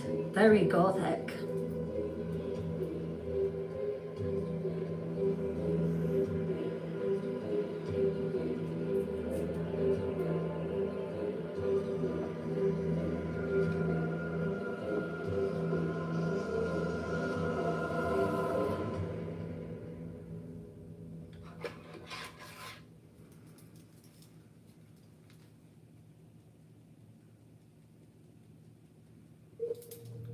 Everybody come back in, hopefully.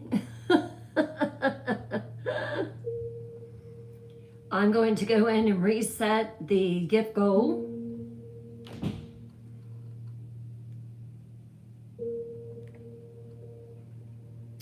And can you hear me? Can you hear the music? Can you hear it? I hope so. All right.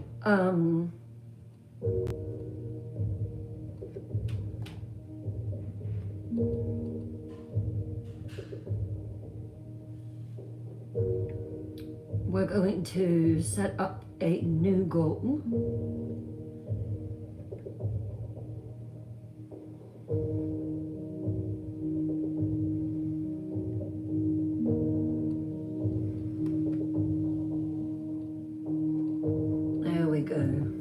There we go. Let's get till 10 for people to come back into the live.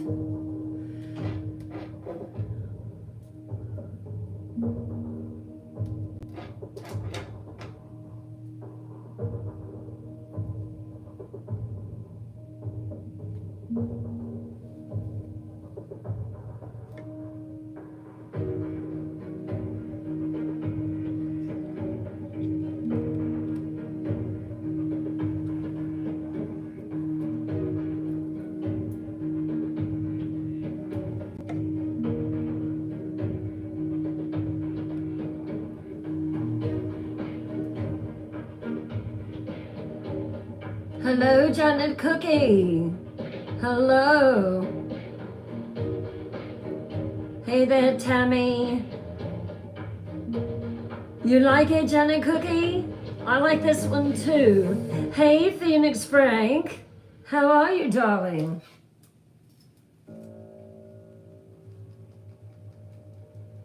The night dwellers take a licking and we keep on ticking. Have you noticed that?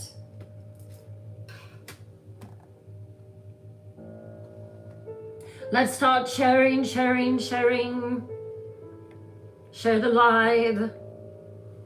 I am telling the chilling, terrifying, evil story of Shelly Knotek.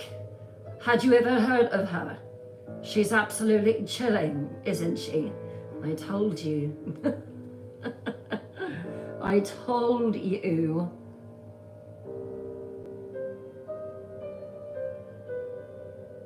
Come in, start sharing the live, share it with 5 friends, 10 friends if you've got them. Thank you so much for the gifting. Thank you for the follows. Thank you for subscriptions. If you subscribe to my channel, you will have your choice of stickers, badges, and there is a lot more coming. We are actually working on merch. Yes, you heard me right. Merch.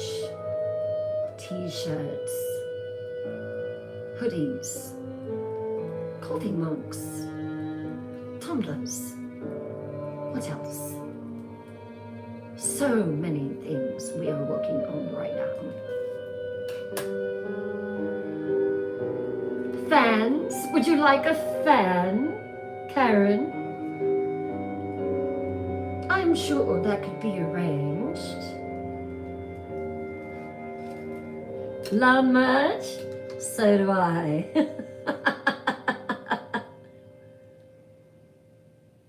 Coffee mugs. I must have a coffee mug. I was looking at a shirt today, just a test shirt, but the it's purple, and then there's the picture of the Night Queen, and then it says, "Do you like scary stories?"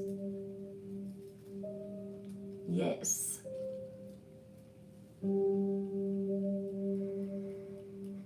We were pretty close to finishing, and then we had a technical mishap, just a little bit of a kink in the night, but there is a second story that is coming, so it's going to be amazing. It's going to be absolutely amazing indeed.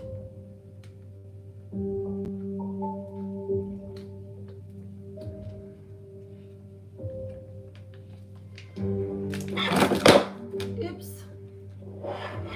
My water bottle knocked my thing over, but I think I'm good.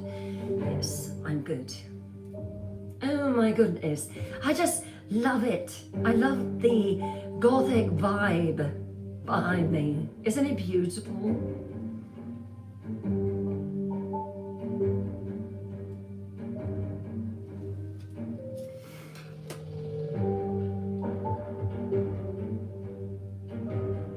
Oh, I'm gonna finish it, Kathy.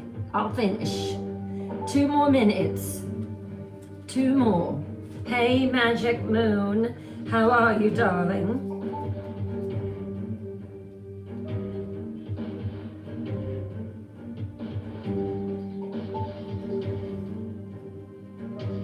The show goes on, no matter the little kinks. Isn't it, Melanie?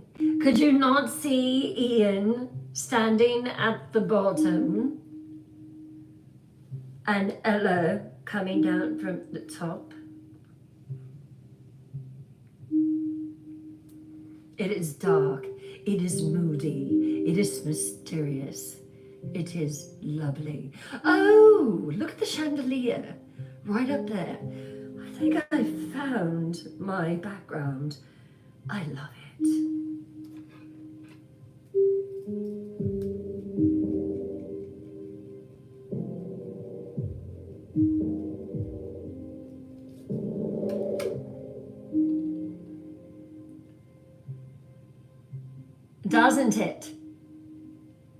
that's the reason that I like it.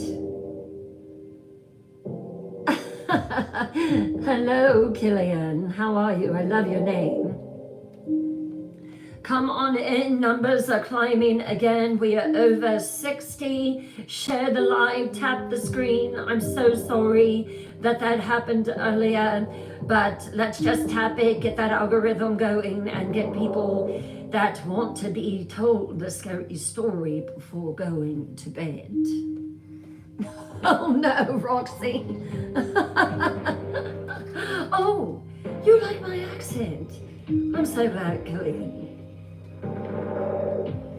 It just died. I think it might be time for me to get a new iPad. I'm pretty sure. Or I'll just bring my laptop up here and go live on my laptop tomorrow night. You need scary story, Buffalo Sky. Well, we are here. All right, we are going to go ahead and get back into the rest of the Shelly Knotek story. I want to know your thoughts. Have you ever heard of someone so brutal, so mean, so dark? Have you ever heard of the Shelly Knotek story? Let me know in the comments.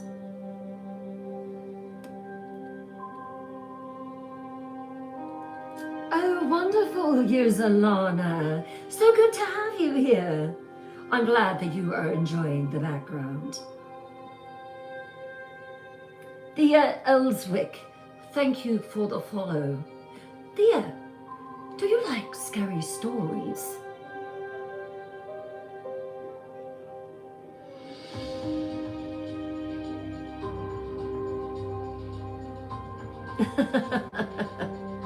Let's use those stickers. Let's get those things going.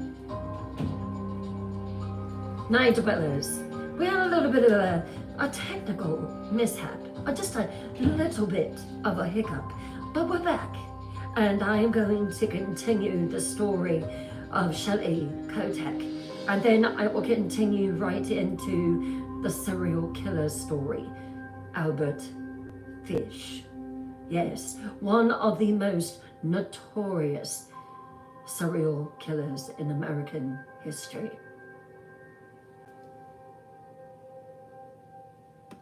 Yes, chilling indeed, so chilling. Let's get back into the mood, shall we? Lower your lights. Lock your doors again. Close your curtains. Wrap yourself in your favorite blanket. You know, the one when you have a cold chill that invades your body. You're gonna need it. And let's continue the rest of the story. Shelly Knotek, a true crime.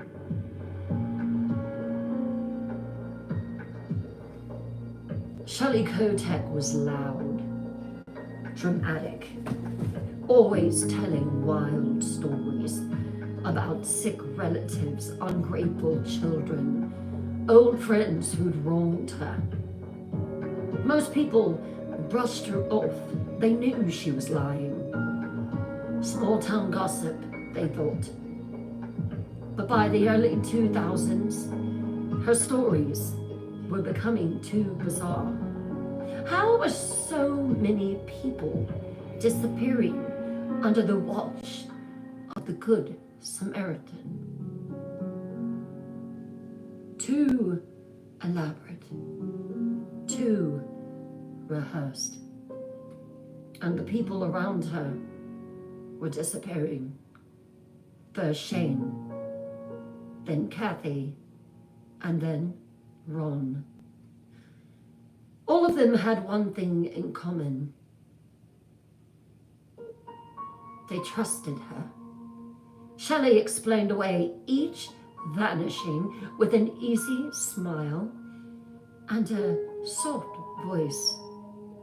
Oh, Kathy ran off with her trucker boyfriend. Shane joined a gang. You know what? When Ron was in my house with me, he got sober and he wanted a fresh start. Yeah, right.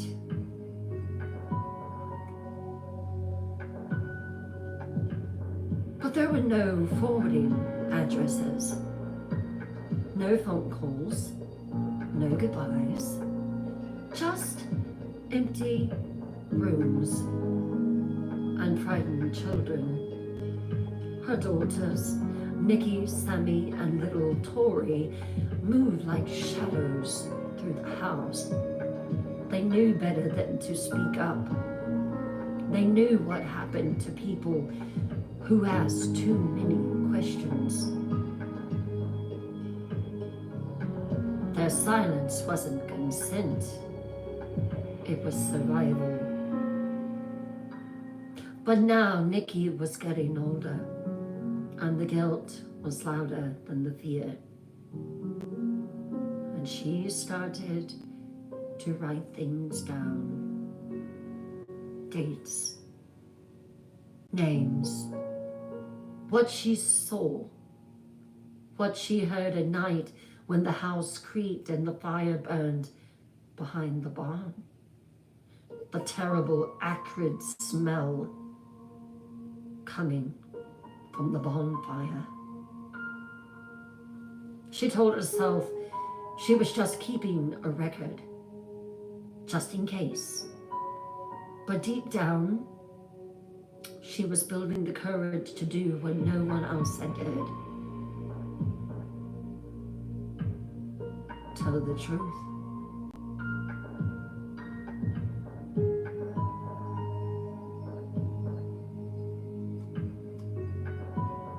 I was terrified. I wasn't sure what was going to happen to me. I wasn't sure if she would do the same to me that she did to Shane and Kathy and Ron.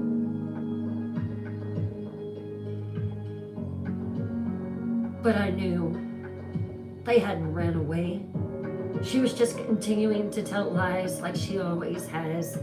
My mom, she doesn't know how to tell the truth.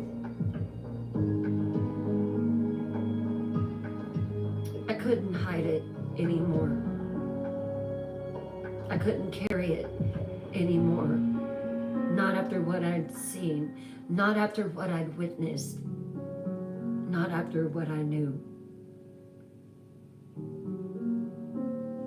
One of my sisters had managed to escape. Sammy. She called her dad and told her she couldn't live at Monahan Landing Road anymore. So he paid for a bus ticket.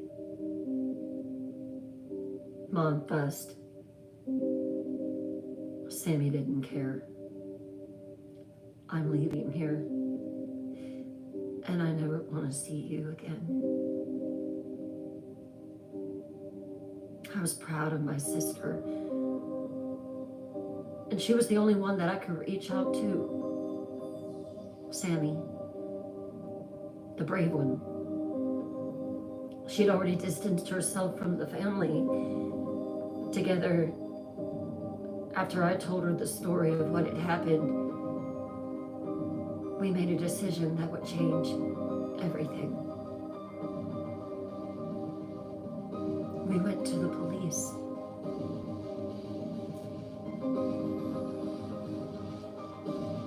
We would dig up the past. And what the police would find would unearth a nation.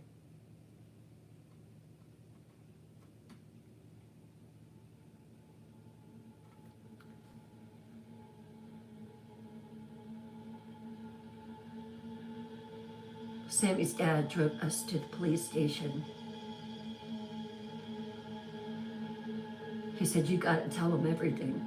Everything." "Are you sure?" "Yes, I'm sure." We can't let her by with it.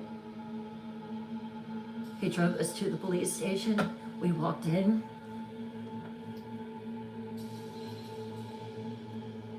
We told them everything. They said that we needed to go back to that house and show them. I didn't want to go back there. Not to the memories, not to the house, not ever. Not even in my mind, I didn't want to go back there.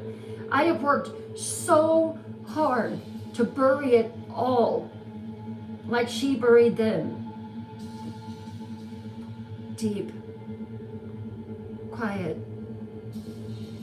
unseen.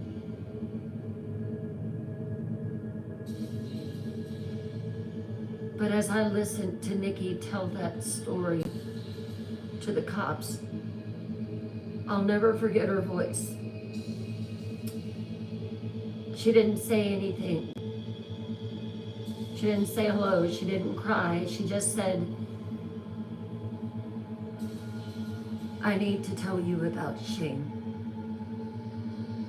And just like that, it all came rushing back to me. Sean's laugh, his awkward kindness, the bruises, the screaming, the smell of burnt plastic the day he disappeared. I had pretended years later that maybe he had run away, that he got out. Nobody gets away from my mother. I knew better. We all did. The police looked at us. They were writing everything down.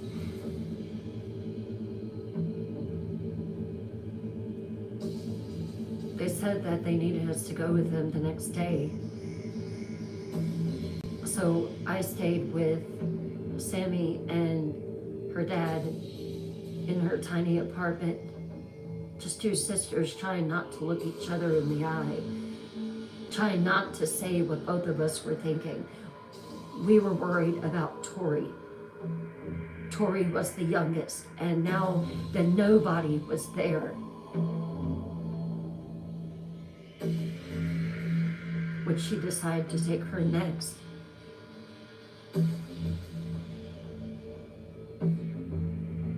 I laid everything out piece by piece to the police. Told them about the journals that Mom kept, the things she remembered, the things I blocked out. We told them that we had journals too. And then we said the thing out loud that we were never allowed to say. It's not just one. It's not just Shane. It's not just Kathy. It's not just Ron. Mom killed them. Maybe even more. I remember being so angry when we drove out toward Monahan Landing Road. The rage that I felt. What our mother had subjected us to. Sharp and sudden, like cold air in your lungs. And then after that, the fear came right out after. As we drove down that dirt road and I saw that house and I saw her car parked in the driveway. We got there at 7 o'clock a.m. that morning. It was raining. I remember being forced to sit in the rain all those years ago. And the little girl inside me still afraid, still flinching at the sound of footsteps. As the deputy sheriff knocked on the door, still convinced she would somehow get rid of them, and she would put her hands around me and pull me back in to her darkness.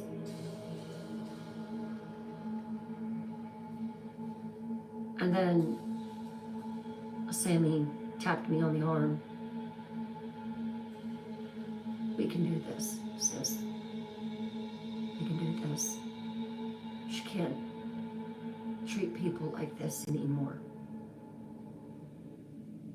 We're not want those girls anymore. We stood at a distance as the deputy sheriff knocked on the door.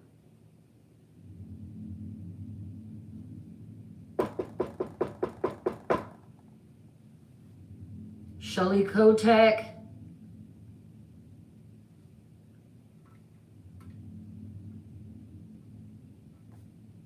We heard her footsteps coming down the hallway. Who in the heck is here early like this in the morning?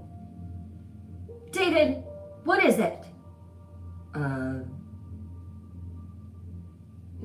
It's a police car. What?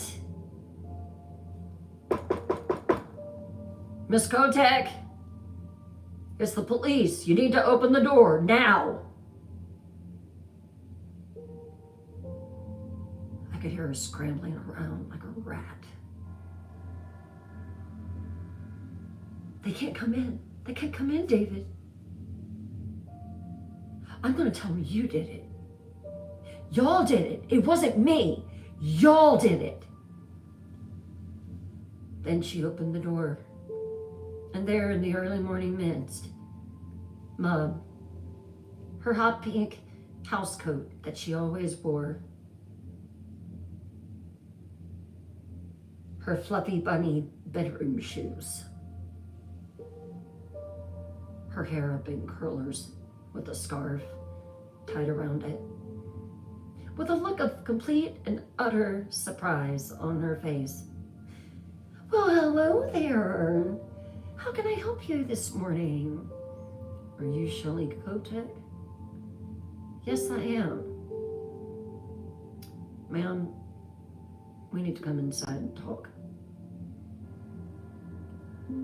Sure. And then she saw us, her daughters, peeking around the tree. Oh, them. I hope you're not falling for everything they've told you. They're liars. They're disrespectful. They're ungrateful.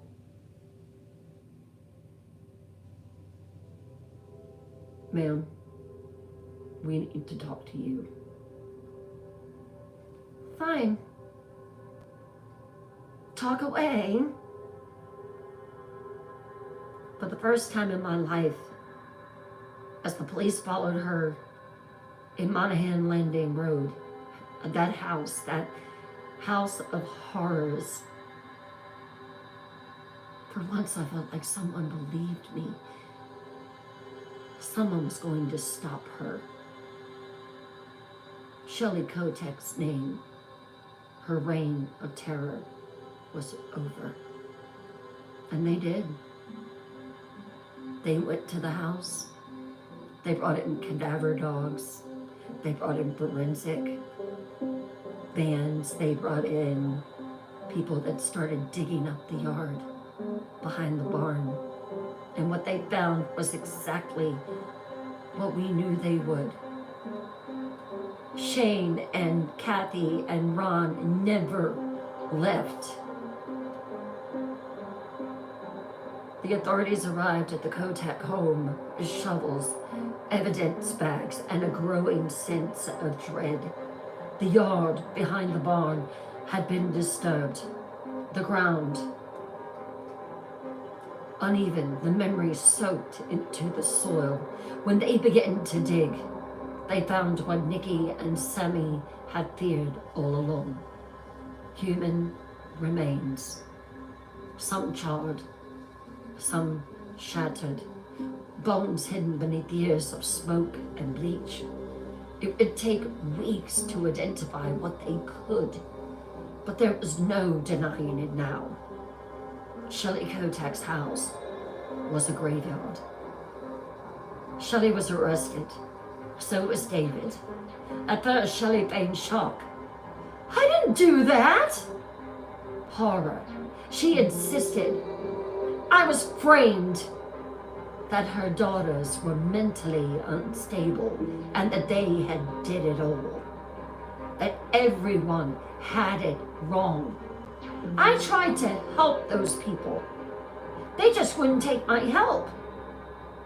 She told the police. I love them. Every single one of them. Shane, Kathy, Ron. They were my family. How can you talk about me like that and say that I did those things? But the evidence spoke louder than she ever could. The abuse, the control, the systematic destruction of the people who trusted her. In 2004, Shelly Knotek was convicted of manslaughter. And get this, 3 bodies, 3 lives taken, snuffed out like a candle. Sentenced to 22 years in prison for the deaths of Kathy Loreno and Ronald Woodsworth. She never faced charges for Shane Watson, ever. His remains were too far gone to determine cause. But everyone knew. The girls knew. David Kotek was sentenced to 15 years for his role, less as a participant, more as an enabler. But his silence was enough to damn him.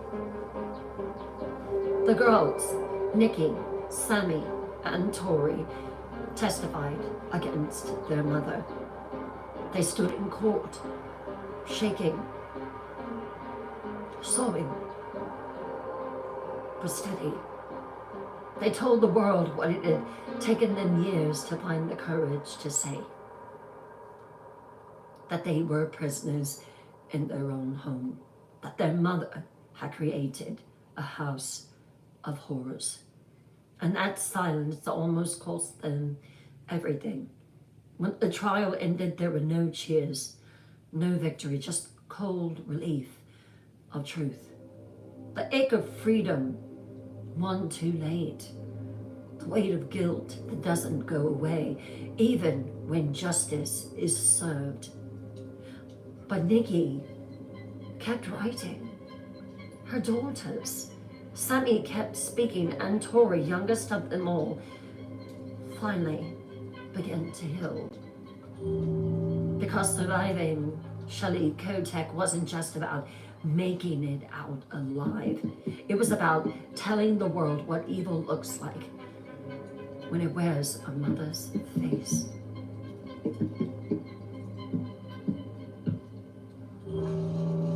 People ask me sometimes, Nikki, how did you survive?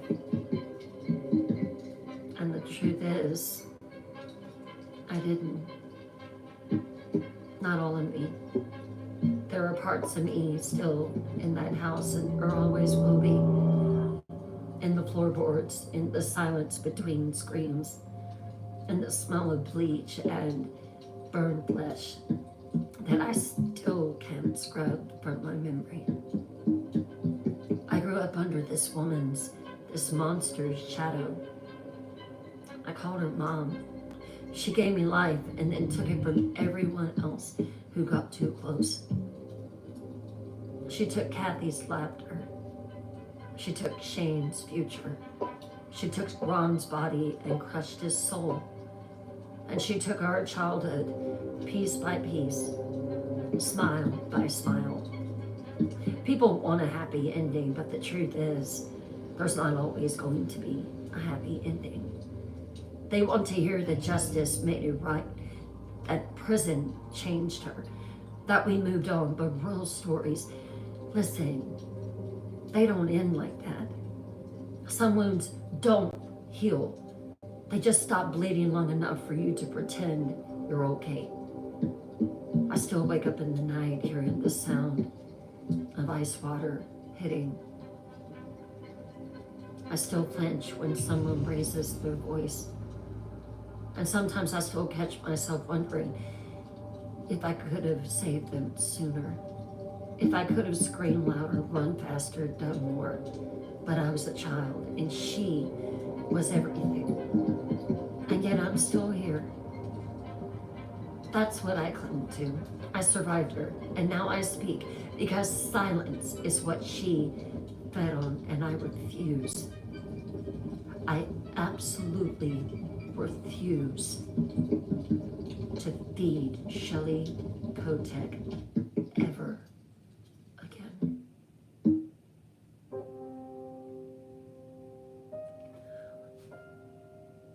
What do you think of the Shelly Knotek story, Night Dwellers? What are your thoughts? Let us know in the comments. And now I'm going to proceed straight over into Albert Fish. I understand if you have to go to bed, you probably have to get up early in the morning. For those who do stay, I'm just making good on my promise of what I said that I was going to deliver tonight. So here we go.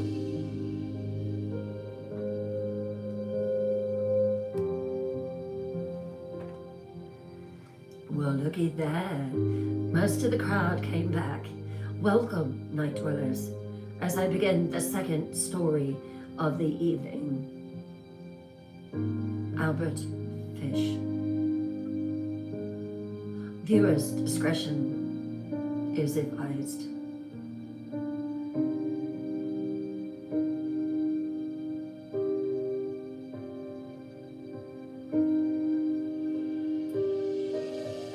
He looked harmless. That was the first mistake that everyone made with Albert Fish. This guy was slight, frail even, with sunken eyes, a gentle voice, a kind of delicate manner that you might expect from an aging school teacher. His mustache was tidy, his hair combed neatly to the side. He wore suits, even in the summer, and walked with the stiffness of a man long past his prime. Most people, judges, doctors, neighbors, described him as polite, soft-spoken, even grandfatherly. Oh, but Night Dwellers, behind that quiet exterior lives something no one could have imagined. Something so monstrous. Shelly Knotek was bad. Albert Fish makes her look like an angel. Albert Fish became known by many names. The Gray Man, the Werewolf of Wisteria, the Brooklyn Vampire, and one child even dubbed him the Boogeyman. But before he was any of those things, he was just Hamilton. Hamilton Fish, born May the 19th, 1970 in Washington, D.C. His life began in chaos. His father was 43 years older than his mother and died of a heart attack when Albert was just 5 years old. His mother, unable to care for him, placed him in St. John's Orphanage, where the beatings and the abuse began. Not just physical, not just emotional, spiritual beatings. The priest told Albert that pain was godly, that suffering purified the soul, that to truly please the Lord, one must bleed. He didn't just survive that orphanage, though. He changed in it. The other boys cried and begged and screamed as they were assaulted, abused by the priest, by the nuns. in the shadows of darkness. But Albert Fish, he started to like it. Something in him began to twist, bent, broke. He said later that the first time he felt true pleasure was when he was being whipped. He said that was when the voices began. He heard God, or so it claimed. God didn't sound like love. God whispered instructions. As a teenager, Albert began visiting bathhouses where he could watch boys. By the 20s, he was hiring young men, especially those with intellectual disabilities or mental illness, those no one would miss. It wasn't just about control for him. It was about suffering. He believed that to harm someone was to offer them up like a sacrifice. The pain was sacred. Over the years, Fish fathered 6 children with a woman who eventually fled him. I wonder why. Leaving the kids behind. They told stories of strange rituals, wires, paddles, and terrifying midnight noises. One of the children remembered her father standing naked in the dark, quoting scriptures and shoving needles into his own body. Yes, you heard me right. Needles. More than 24 sewing needles embedded in his pelvis. When he was asked years later in prison awaiting execution, he said, "I liked the way it felt." And he thought it made him closer to God. Pain, suffering. Albert Fish is one of the possibly most disturbing killers in history. Not because of the number of his victims, but because of what he did to them and why. He didn't kill out of rage or money or jealousy. He took them out of devotion, out of love. That's what he told the jury anyway. But the story is just beginning. Night dwellers, have you ever known someone who seemed harmless, but gave you the creeps for no reason? What would you do if you found out a family member was hiding a very dark secret? Do you believe people are born evil or made evil through suffering? Let us know in the comments. Chapter 2, Wisteria.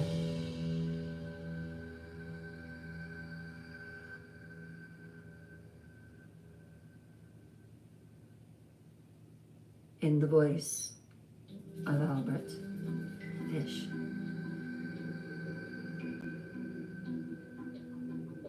I remember the day I first saw her. It was hot that morning. The kind of summer that makes your bones feel wet and your skin stick to your shirt. I folded a newspaper neatly under my arm, pressed my hat to my head, and walked the same path I always did. Like any other old man, just trying to make it to the city. I walked just about everywhere I went. My shoes were shined. My beard trimmed.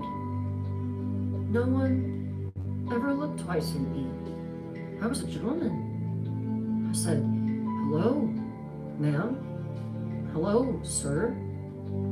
Perfect manners.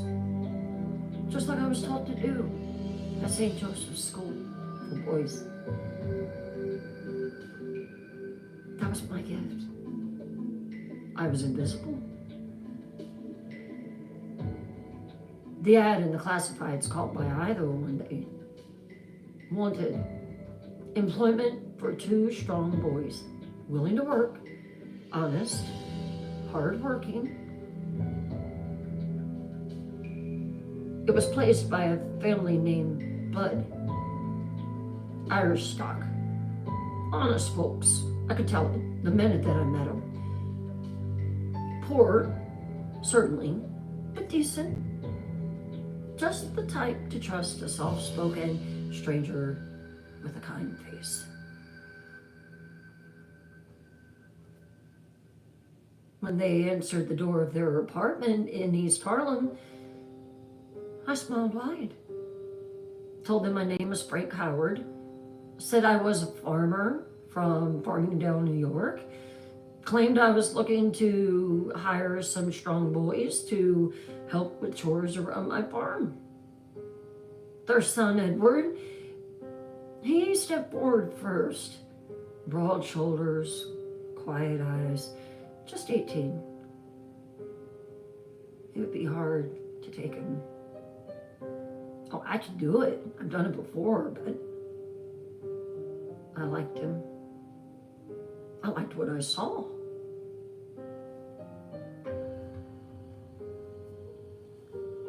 I told them, yeah, I'll take him. He's a good, sturdy boy. You're not afraid of some hard work, are you, buddy? Told them that I needed to prepare the farm, make sure there was a bed for him. I shook hands with his father. I kissed the hand of Miss Bud, politely. I looked like a gentleman. The perfect gentleman. And it all changed when I saw her.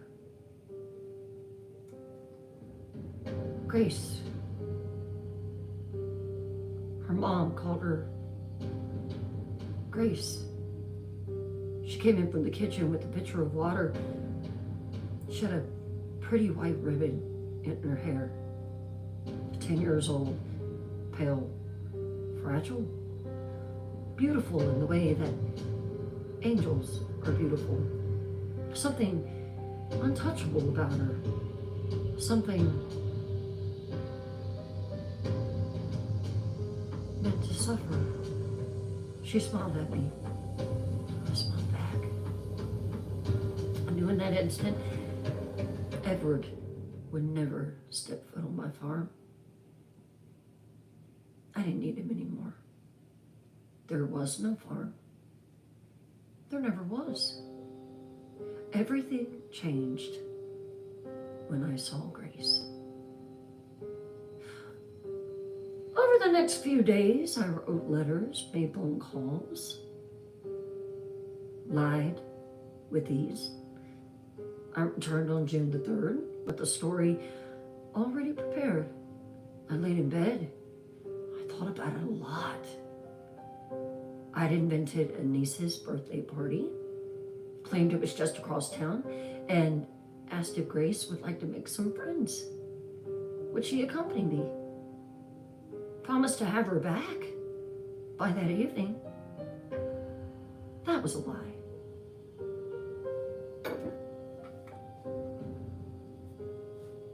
I thought there was going to be a little bit of trouble when Miss Bud hesitated. Of course, I would expect her to do that. It was her daughter. But then I gave her that warm, harmless smile that I practiced in the mirror so many times before. The one that always worked. I told her there'd be cake, Other children? Ice cream? A beautiful big home. She'll be safe. And Grace, sweet, trusting Grace, looked up at her mother and said, "Can I go, Mommy? Please? I like ice cream."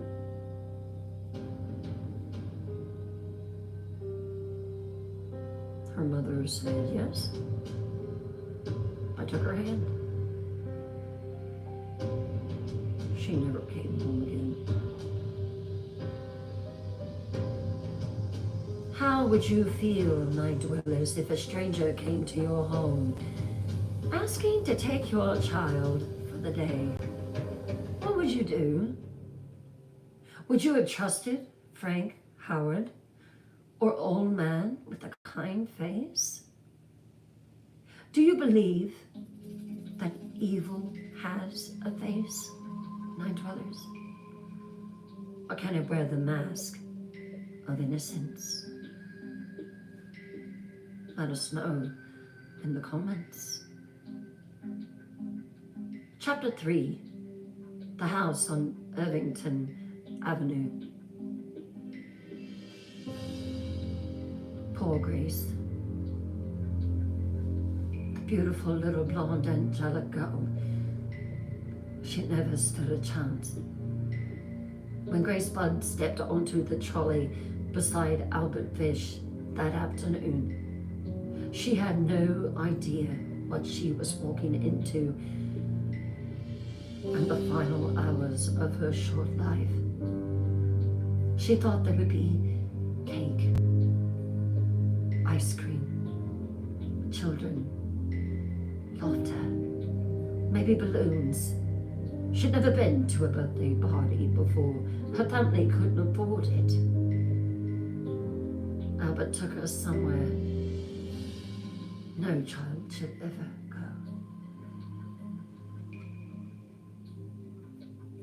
The house was abandoned. 29 Irvington Avenue in Westchester County. It stood crooked at the edge of the woods like something long forgotten, slumped under its own weight. The windows were boarded up, the paint peeled. It reeked of mildew and something far worse, something sour and coppery clinging in the air. Albert led this small, innocent girl inside, careful with each step, holding her hand like a doting grandfather. "We're gonna have so much fun, Grace. Where's the balloons? Where's the cake? Where's the ice cream?" He told her to wait in the parlor while he prepared things upstairs. Grace hollered out, "Where are the other girls?" Grace, always obedient, sat politely on the dusty floor, moving her legs back and forth and humming a little tune. Mary had a little lamb. She didn't know that he brought a bag. And inside that bag were terrible things. Albert went upstairs first, smiling as he heard the soft hum of Grace float and waft up the stairs. He started humming Mary Had a Little Lamb along with her.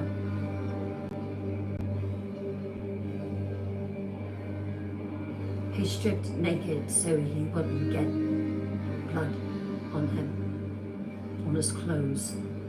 Then he called out to her sweetly, "Grace, you can come up now."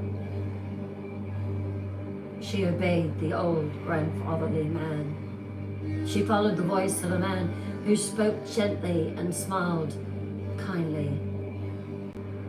She walked up those creaking stairs into the room where he waited, completely exposed, grinning. She screamed. She turned quickly to leave. He later said her terror, her screams, made him terrible with joy.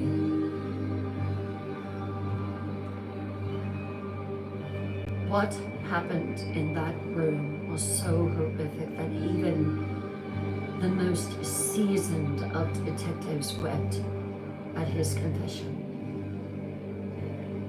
Fish unaligned her, but he didn't stop there. He did things to her in ways that defy comprehension. He said, I was offering her to God, and he said that he prayed over her as he covered her with the sheet.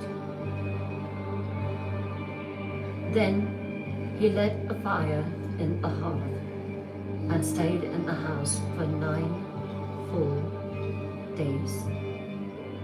9 days, living with her, consuming her, writing letters to himself about what he'd done.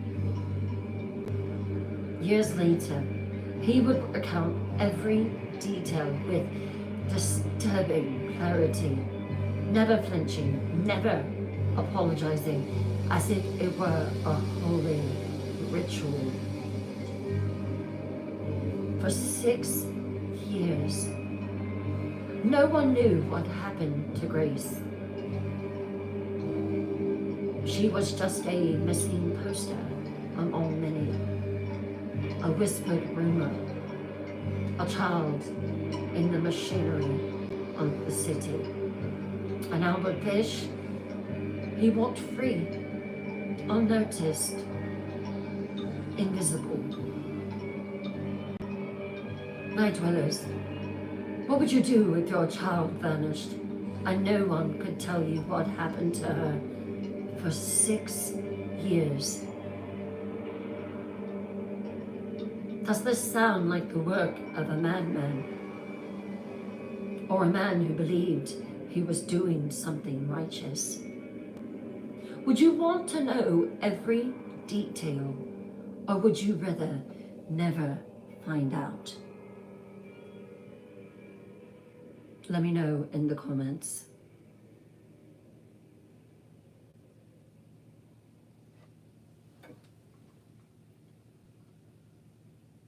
Chapter 4, the letter.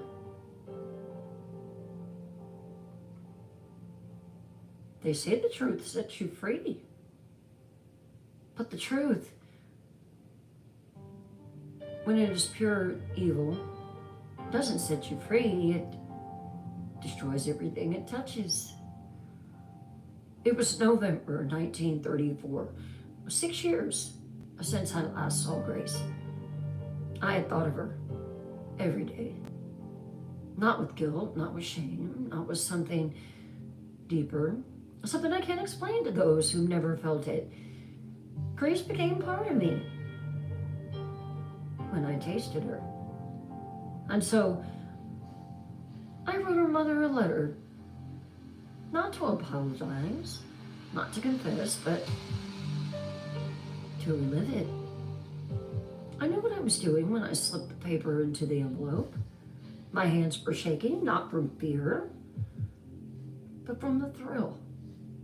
I addressed it carefully. Miss Delia Budd, 406 West 15th Street, New York City. I didn't sign my name. I never did. But the words, oh, I remember every single one of them like a piece of candy. My dear Miss Budd, in 1894, a friend of mine shipped as a doorhead on the steamer Tacoma, Captain John Davis. They sailed from San Francisco to Hong Kong. While there, he and 2 others went ashore and they got drunk. When they returned, the ship had gone. At that time, there was a famine in China. Meat of any kind was from $1 to $3 a pound. So great was the suffering among the very poor that all the children under 12 were sold to a butcher to help the problem. A boy or girl under 14 was not safe in the street. You could go in any shop and ask for steak, chops, stewed meat. The butcher would bring out the part of a person you wanted, and you could have it to order. On Sunday, June the 3rd, 1928, I called on you at 406 West 15th Street. I brought you pot cheese and strawberries. We had lunch. Grace sat on my lap and she kissed me on my cheek. Such a sweet little girl. I made up my mind. I wanted to taste her on the pretense of asking her to a party.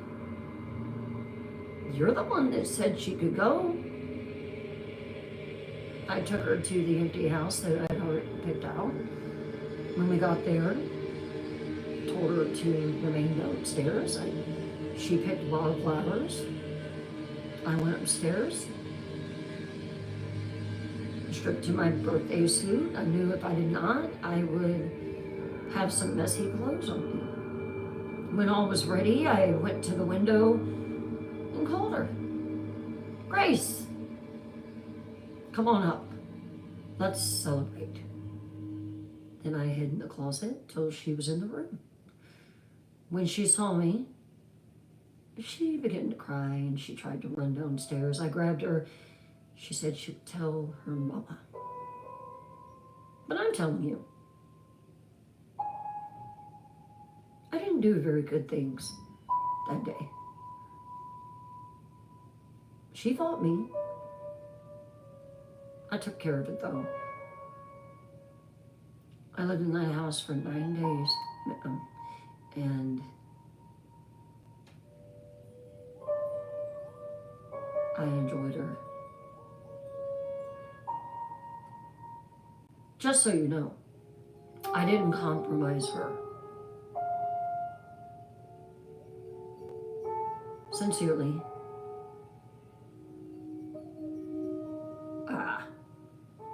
I'm not going to tell you my name. I nodded without hesitation, and I smiled as I walked away from the post office. They say that evil hides in shadows. No. Evil wears a suit. I know I'm evil. I know I'm dark. I know I'm bad. I carry a cane. I smile at your children. And sometimes evil writes letters. If you were Grace's mother, Night Dwellers, would you want to read that letter? Or would it destroy you? Do you think he mailed that letter out of guilt? Or do you think for Albert Fish that it was just satisfaction? How does someone go from childhood trauma to his level of cruelty? Can you tell me that?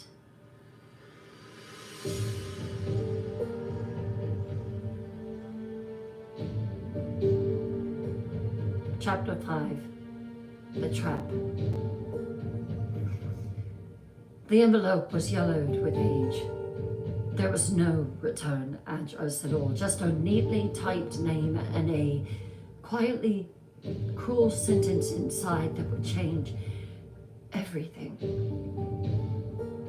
When Delia Budd opened that letter in the dim light of her kitchen, the words reached out like a cold hand. gripping her throat, squeezing her lungs, stopping time. She collapsed before she finished reading it.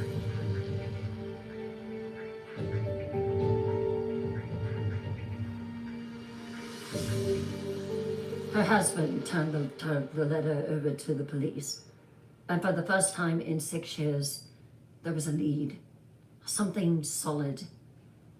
Though Albert Fish hadn't signed it, he had overlooked one detail. The envelope bore a tiny emblem, nearly rubbed away. NYPCBA,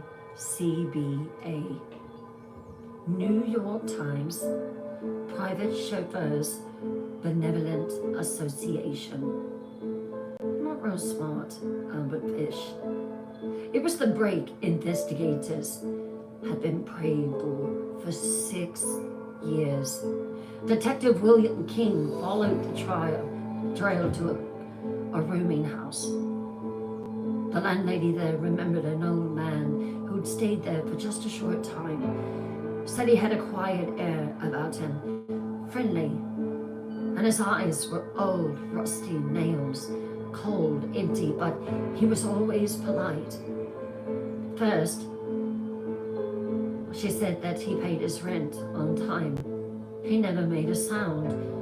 Fish had checked out, but not for good. The landlady told King that Fish would be back soon to collect a check.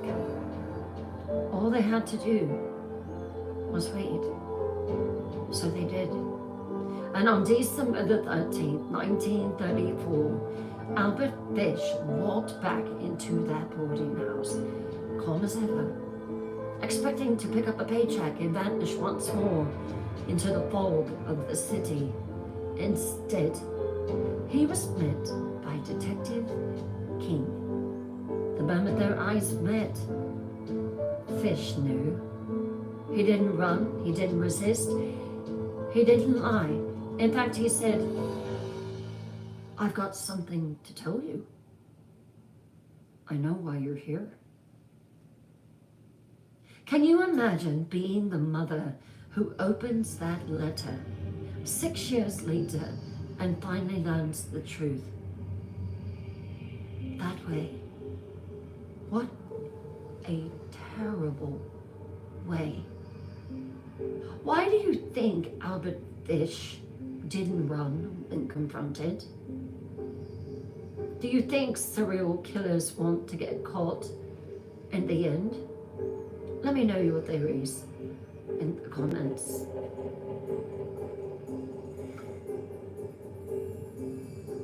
Chapter 6, Confessions.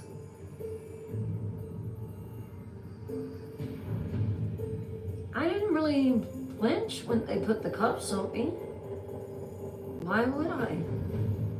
I had done exactly what I was meant to do. The voices had told me, God had told me, Grace, she was a gift. And now I was ready to tell the world what I had done with that gift.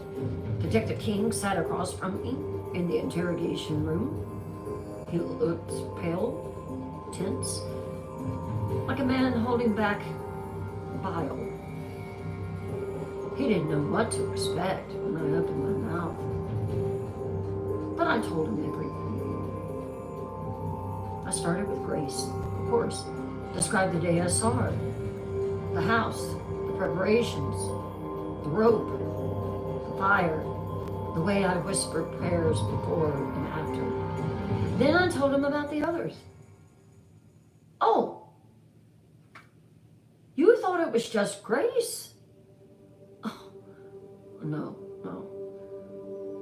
Billy Gaffney, 4 years old, vanished from Brooklyn in 1927. They found another boy, Billy's playmate, who said, I saw him. I saw who took him. Who was it? Can you tell us? The boogeyman took him. The boogeyman. That boogeyman? That was me. I told King that I had lured Billy into the trolley, how I took him to the old house. Kids will follow you if you just tell them there's candy. How he thought, what I did to him. He was an offering.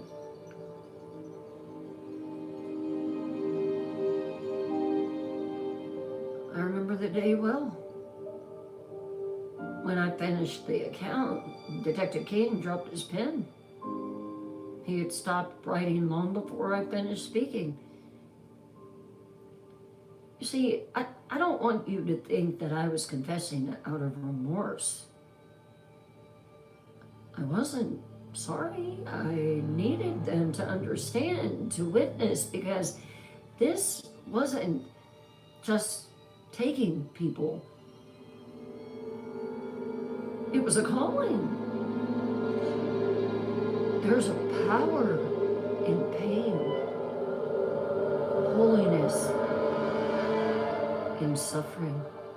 I wasn't just a person who kidnapped little ones.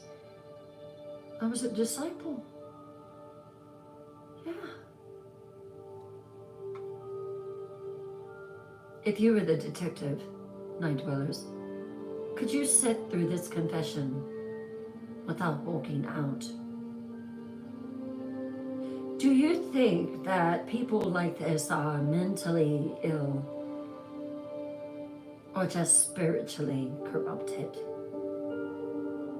Why do you think he wanted to describe every little detail of what he did? Was it pride in what he did? Or was it obsession? Let us know in the comments. Chapter 7, The Trial of the Century.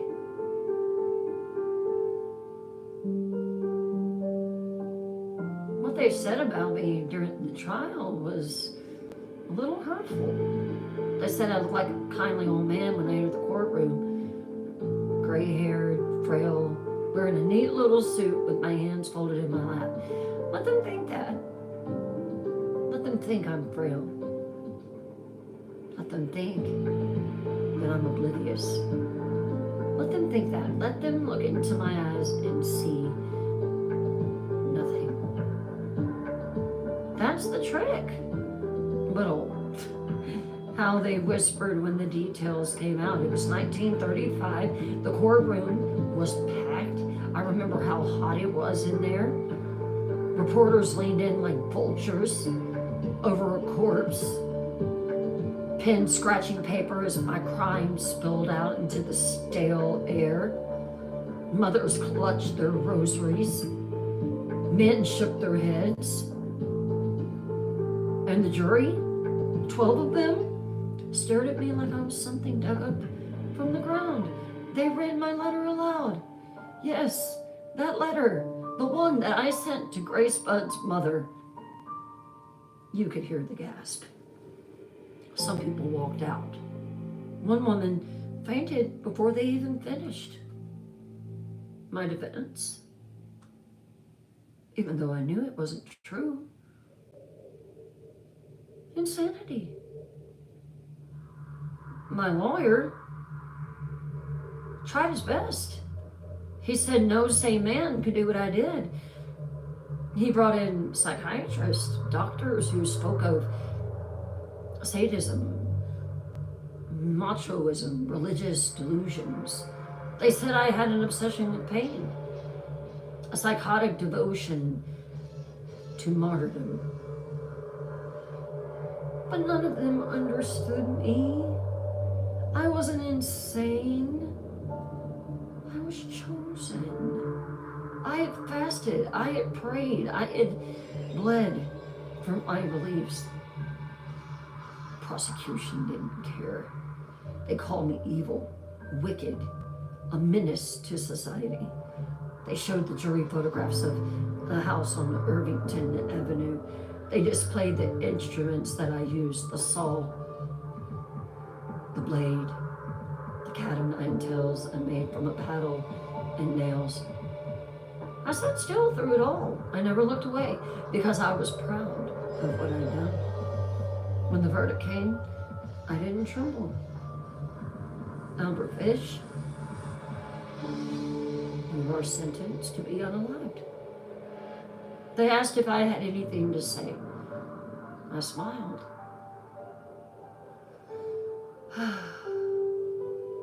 What a perfect way to go, ladies and gentlemen. I'll be in heaven, and you'll be in hell. If you were on the jury, Night Dwellers, could you have listened to all that and stayed still in your seat? Do you believe that his crimes were routed and rooted in madness or malevolence? Should someone like Albert Fish be given a death sentence or studied forever for research? What do you think? Let me know in the comments.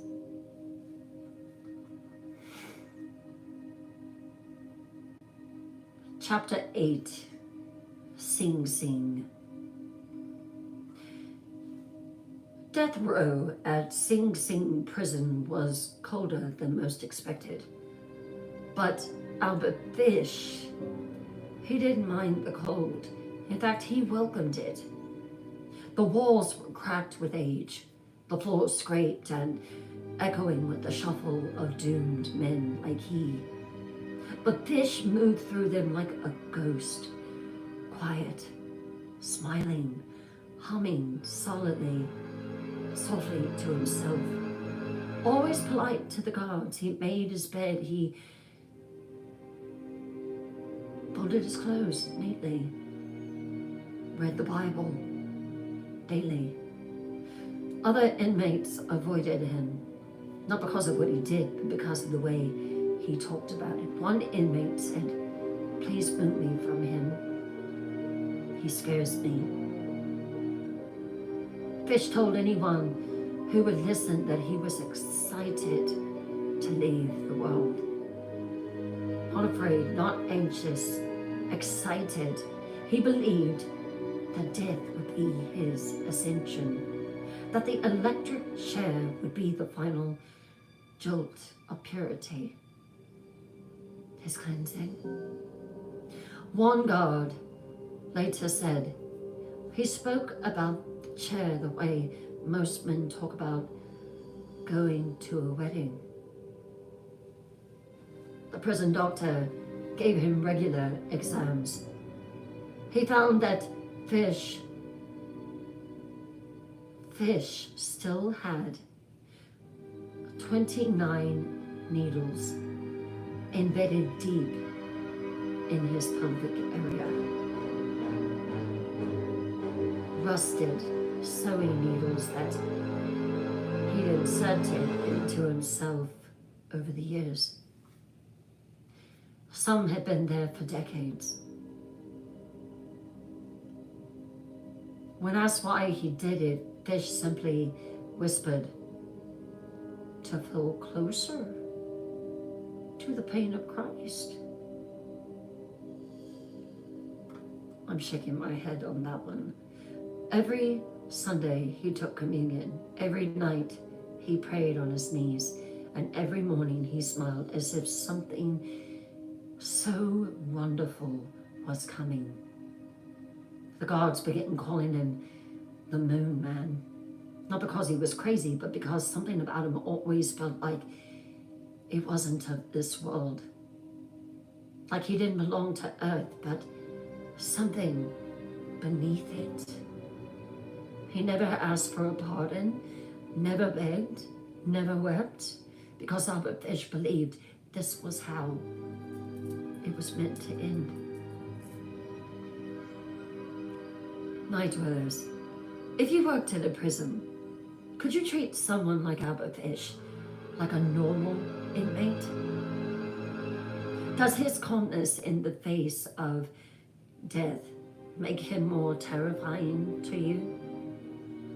Do you think he really believed he was doing God's work? Or was that simply just a mask that he wore? Chapter 9, The Final Meal.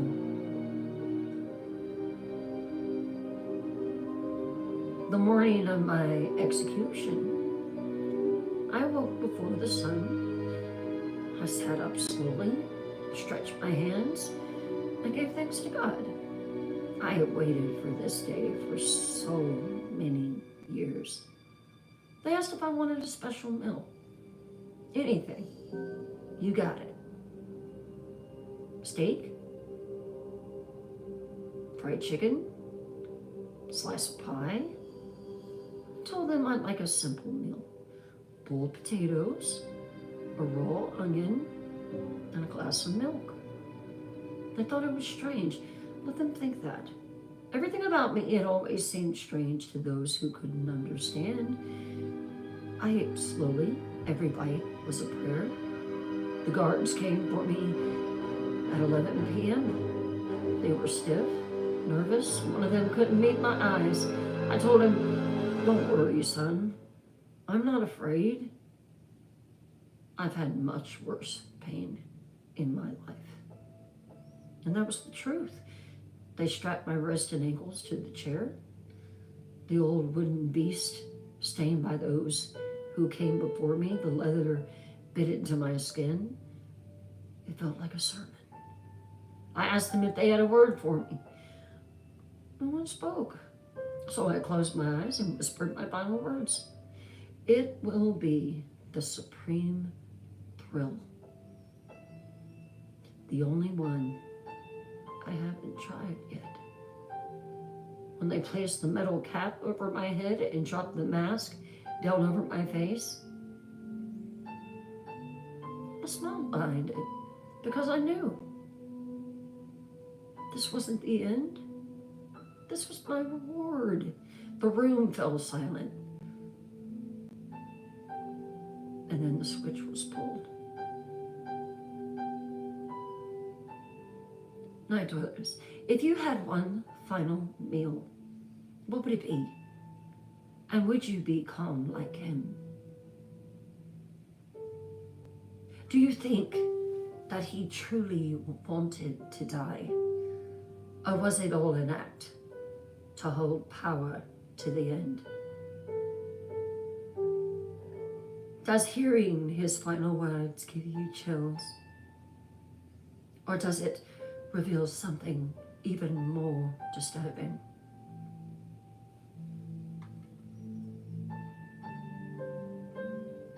Chapter 10, Legacy of the Grey Man.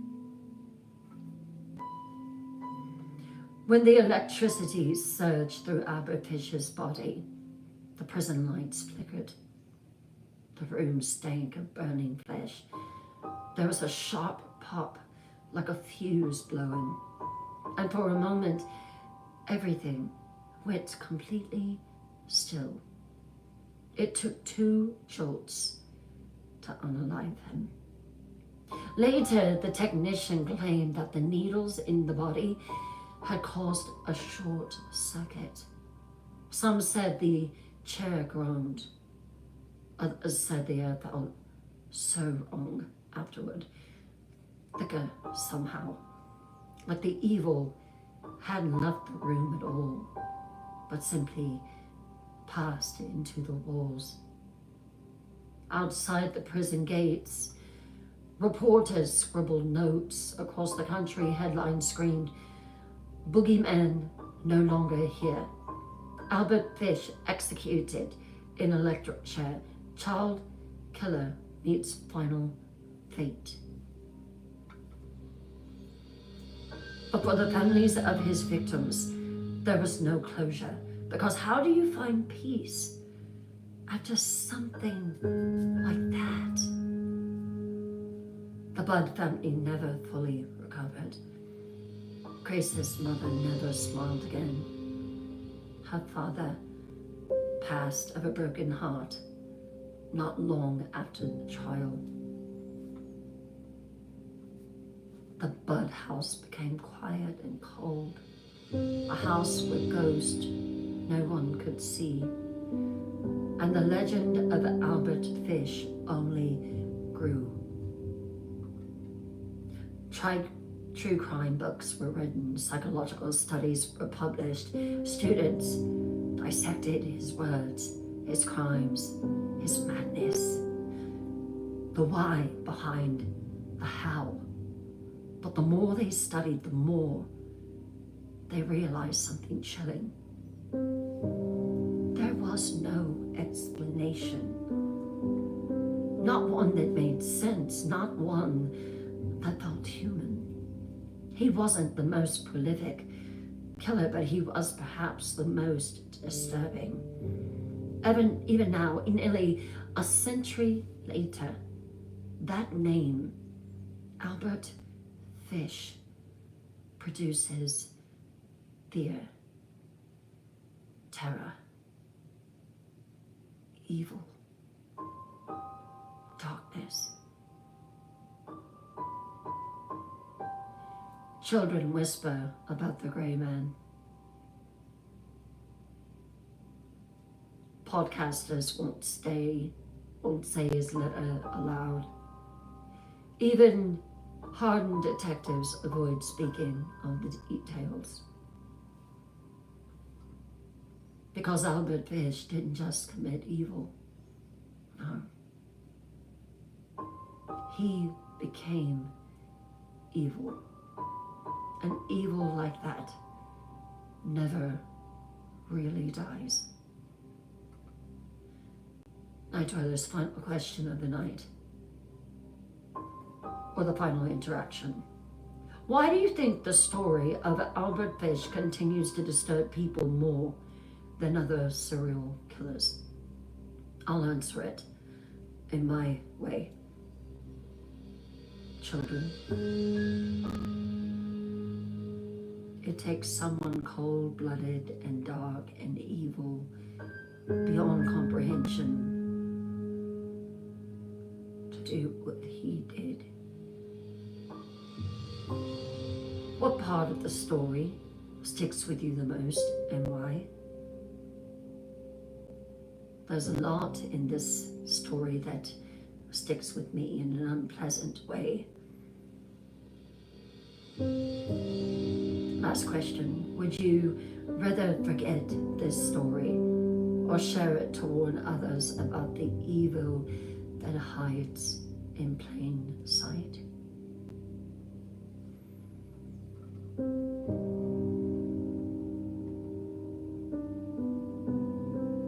Albert Fish may have died in that chair. But monsters like him, they don't stay buried. They wear new faces, speak in softer voices, and walk amongst us still. Just remember, when you see that old man on the corner, don't trust him. I hope that you have enjoyed True Crime Serial Killer Tuesday. It was a pleasure to bring it to you, even with a little bit of a technical hiccup. I'll go to the comments now. It is late, very late. Still had a good, solid group to come back in, even after the live did what it did. Hey, Toilet Spider, how are you? Absolutely, Tracy, absolutely. Love it, you rock, thank you so much. Terry Thomas, you are most welcome. Good, Sally and Reese, I'm glad you enjoyed it. Yeah, it will be on YouTube. I have to go in there and I have to put it public. For some reason it always posts as private, so I will go in there and do that tomorrow. I know, Tracy, really, truly, truly, truly. Thank you, Palm One. Thank you.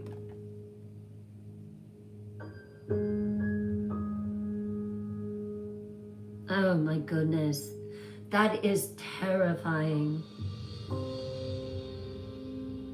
That is absolutely terrifying. Your daughter was almost taken. Wow. Wow, wow, wow. That's so crazy.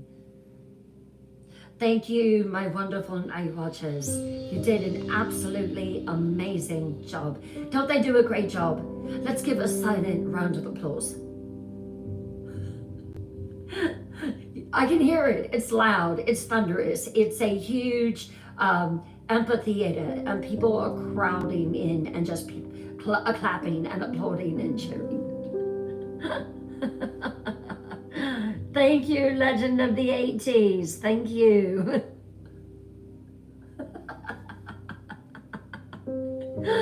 Oh my goodness. So glad that you enjoyed the Boss Man 1. Tomorrow night is Paranormal Wednesday. Where are we going? What is the next state? You'll have to wait and see. You are most welcome, Roberta. Always.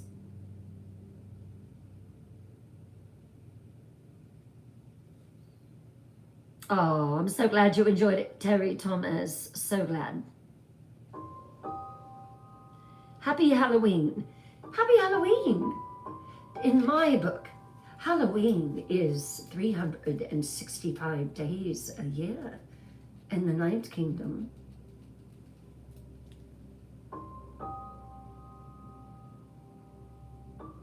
You lived in a small town of a population of 150. That is scary. I'm glad, Julie. So glad. No, I'm not a fortune teller. Not really. I tell stories. Do you like scary stories?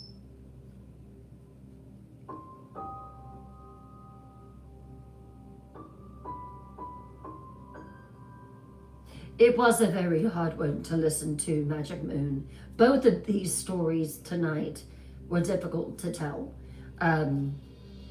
Just absolutely chilling. And I debated telling the Shelly Knotek story because it was so chilling. And then to back it up with Albert Fish, which it has been requested not just by one of my night watchers, Tracy, but also by a few more, highly requested. So I just wanted to deliver a story that put him in the light of what he really was. A monster.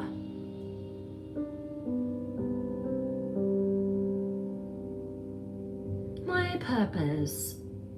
Well, my purpose, since you asked, is to provide a lovely 2-hour, sometimes 3-hour period of storytelling. Do you like stories? What kind?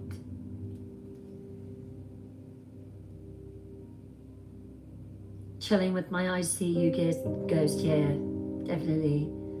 Thank you, Pom Mom.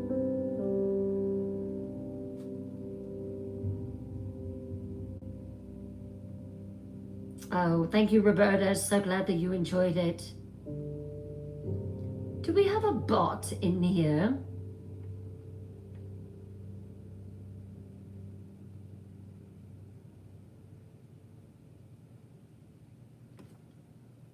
Biscuits and gravy, enchiladas. Oh my gosh, I haven't ate. I had a couple pieces of cheese before I came up here.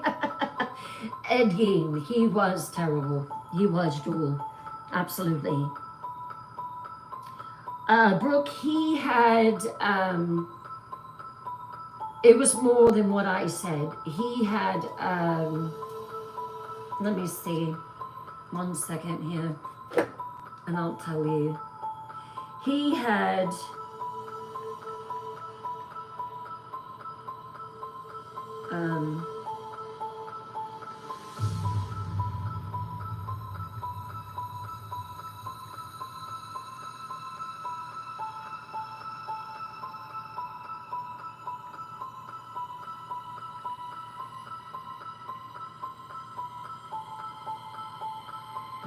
let's see.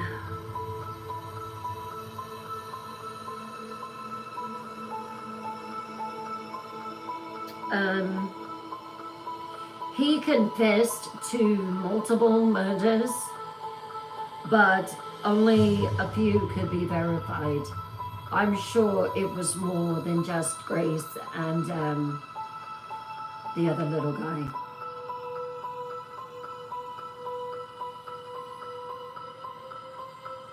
Peanut M&Ms. Yeah, so just horrible guy.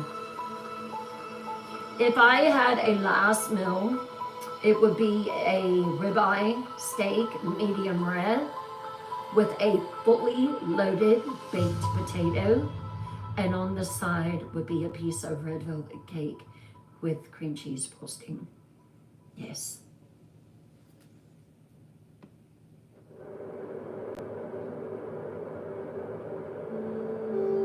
Tomahawk steak rare and lobster with lots of butter. Oh my goodness.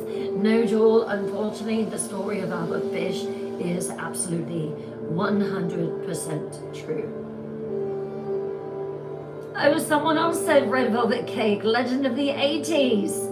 I saw that. A Whopper. Oh my Lord, I love Whoppers. Love it. Oh my goodness, a double Whopper is the best. He really did. He thought he was doing something good. That's what's truly scary.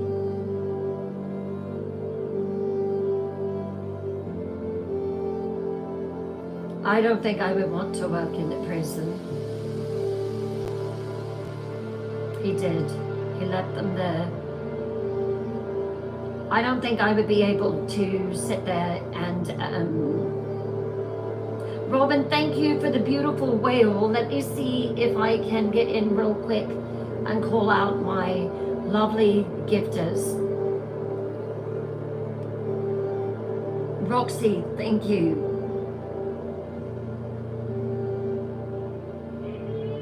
Rachel, thank you. Julia, thank you. Robin, thank you.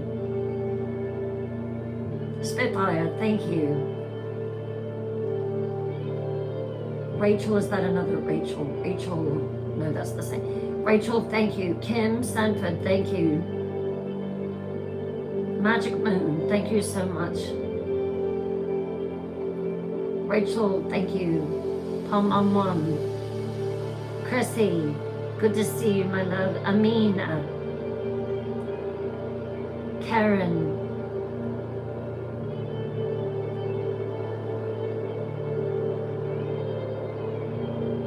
Melissa, thank you. XJ, thank you. JT, the Leo, thank you.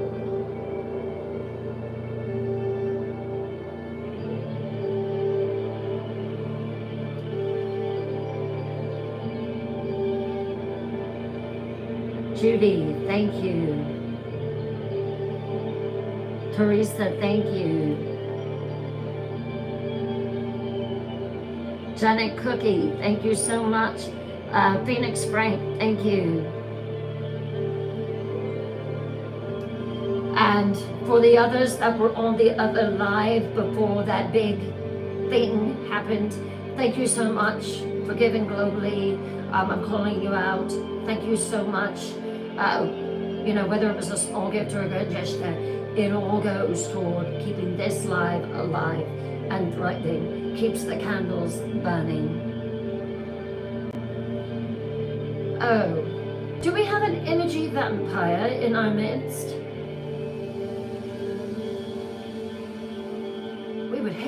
to, but I will have my night watchers do it. You have been warned.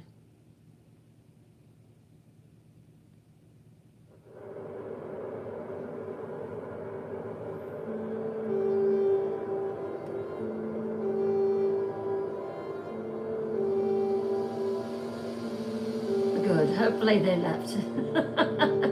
Hey Roberta, my last meal would be lasagna, garlic bread. Oh my gosh, I love lasagna. Do you make it homemade?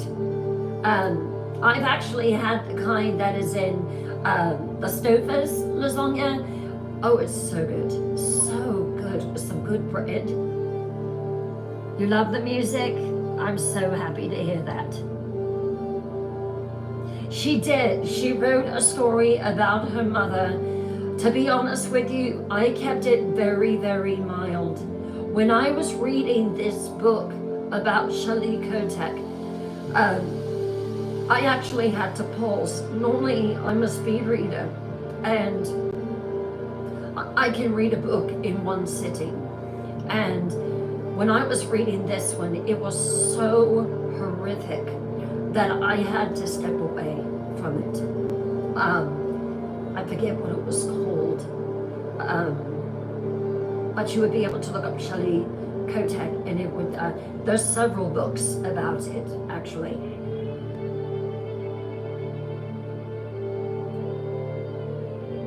Troy, I did not know that. He was 5'5". I knew that he had 6 kids, and apparently, you know, his kids said that he was a good father.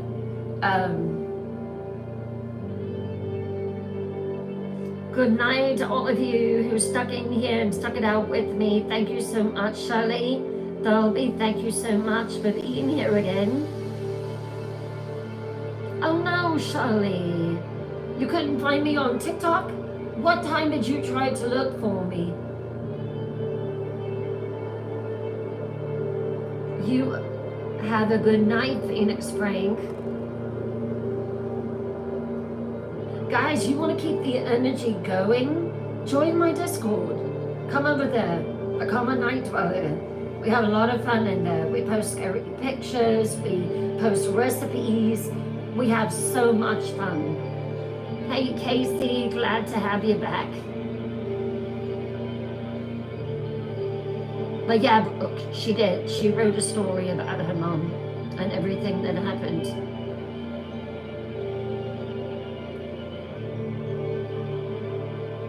I have pictures of art drawn by the criminally insane Bryant. Wow.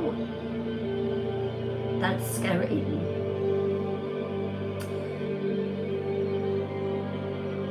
Terry Thomas, I am doing multiple platforms during the live, yeah.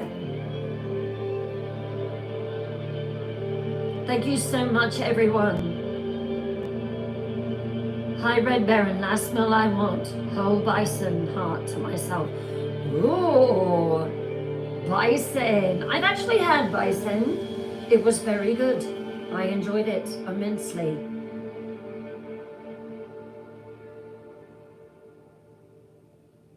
That's crazy cool.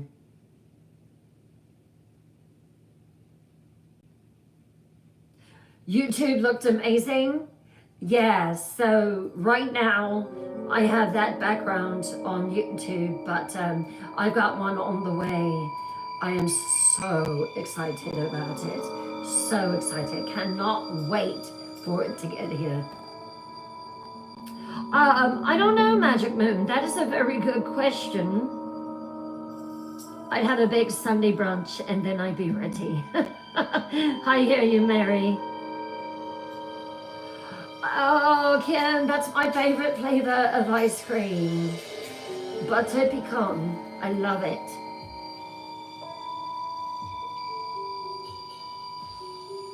My last meal is a crawfish boil and a beer.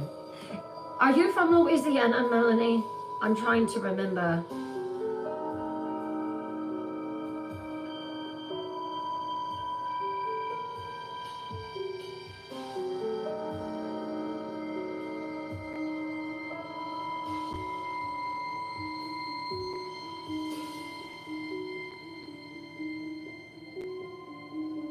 You are most welcome, Tracy. I'm glad you like it, Terry Thomas. To this day, I don't wear sneakers, only pull-up boots. Oh my gosh, that's terrifying, Tracy. Thank you, thank you.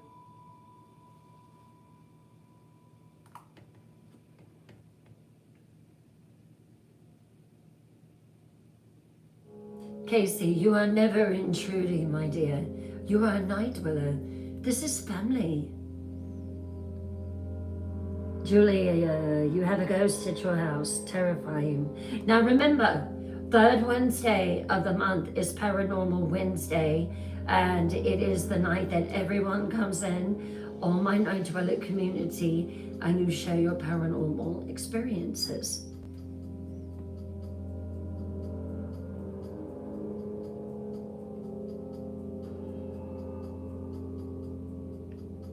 And if you would please consider to join YouTube as a subscriber, in order for the Night Dwellers, the Twisted Tales Live to be monetized, I have to have 1,000 subscribers. I have to have 4,000 hours of viewing time. So please, as a community, as my court, I'm asking my lords and my ladies to please view the videos on there. All of that adds up to viewing time. I don't want it to take a year to get monetized. So I really appreciate everything that you're doing, the beautiful videos that you're posting. You're just making my heart sing. Casey, you fit in here.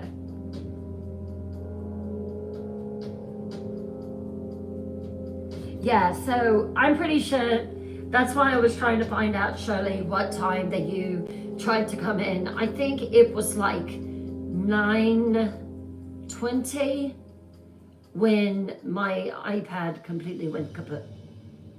Like, gone. In fact, let me check it and see if it's dead. Oh, it's charging. Wonderful. Too late.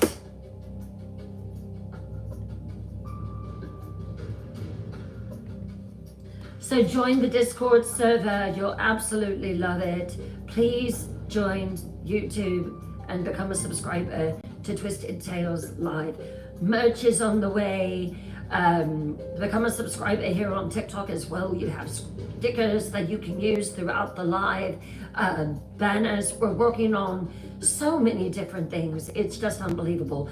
Website is almost complete. And I was selecting t-shirts today in different colors. XJ, she showed me one that is purple, and I just absolutely fell in love with it. Brooke, I'm so glad that you're becoming a fan. So glad.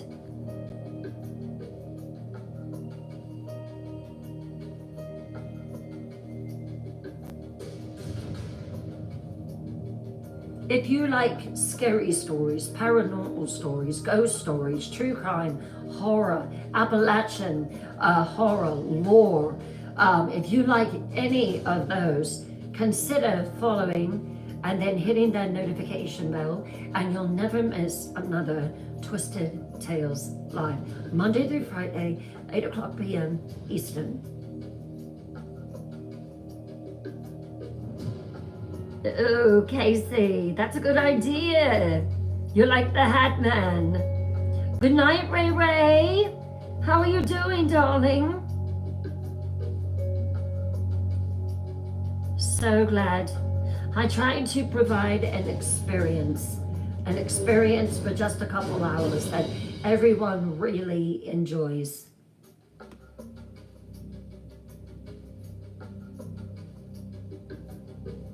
You'll have to tell us about the ghost at your house when we do the supernatural. Hello, who is R-O-I-K, Roik? Welcome to the Night Dwellers community. Thank you for joining.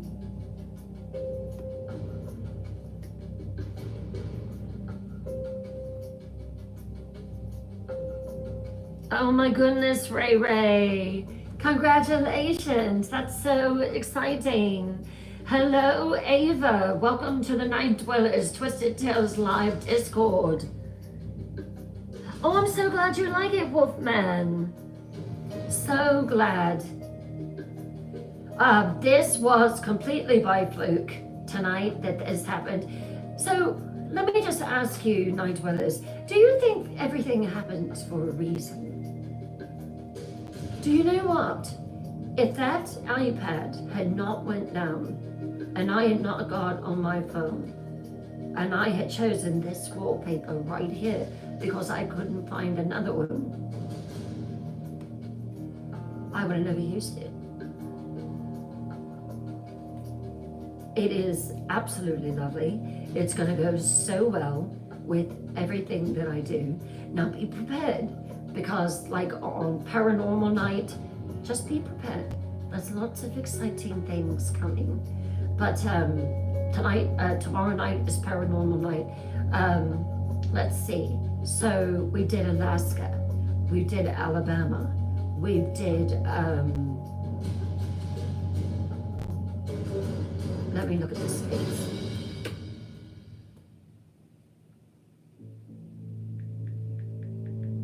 Let me see.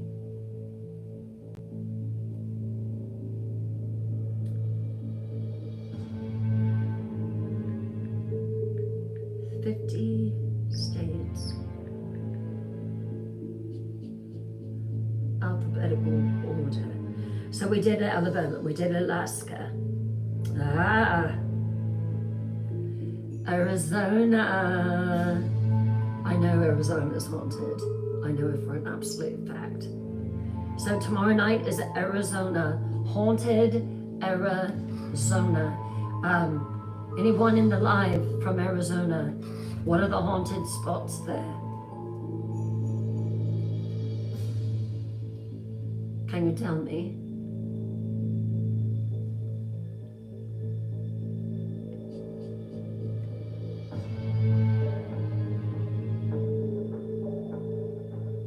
Do you like vampires?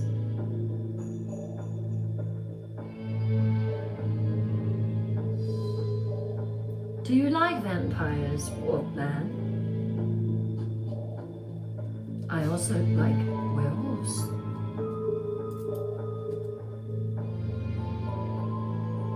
Sedona Vortex. Oh, Wolfman, you're a vampire. Oh, chilling.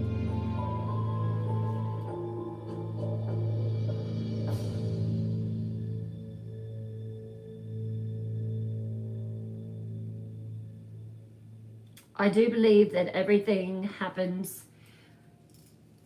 for a reason. I think that things are orchestrated that we simply cannot explain. And when I put this background on, I got cold chills. I got absolute cold chills.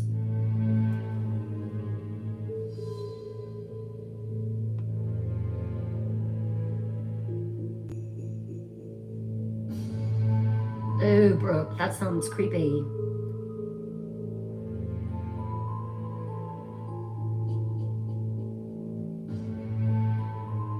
Old hotel in downtown Phoenix, Ashmore Estes, Ashmore, Illinois.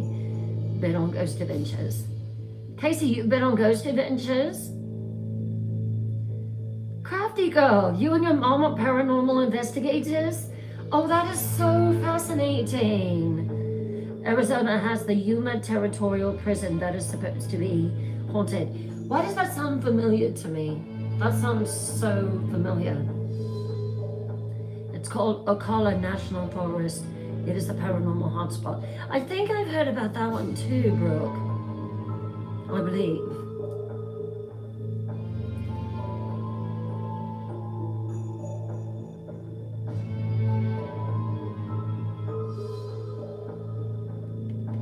Yeah, tomorrow night will be exciting.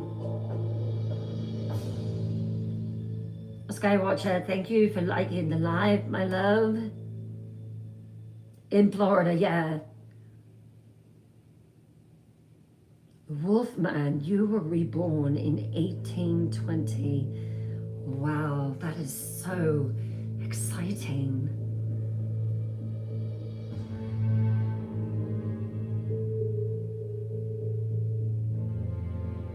Oh, crafty girl. So how many, I've lived in 3 haunted houses in my life.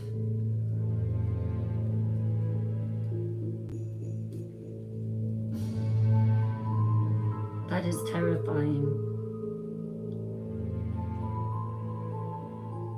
Reborn in 1820. Where were you reborn at? Where do you live? Wolfman. Sounds scary, doesn't it, Julie? I bet you and your mum have some stories to tell.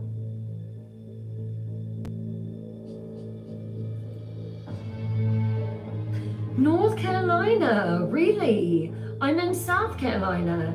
Hello, neighbor. 205 years old. Wow. I just had a 205-year-old vampire tell me that he liked my background. I am honored.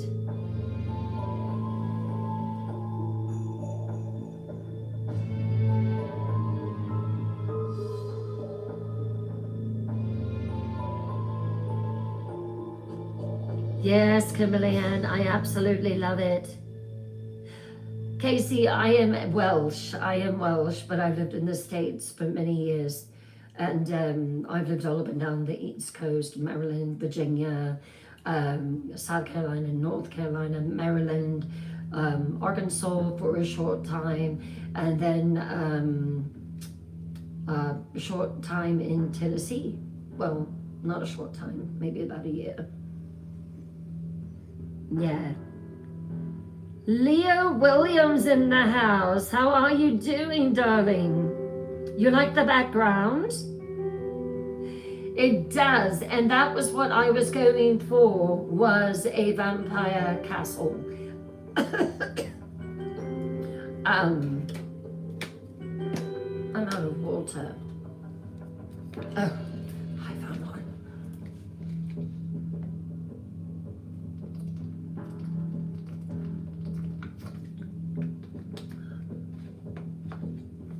So don't worry, YouTube subscribers, soon the background on YouTube is going to be fantastic. So just hang tight.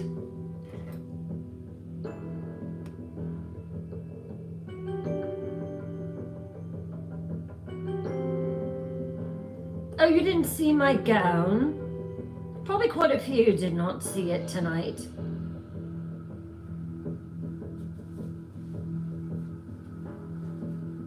I'll show it before I end the live.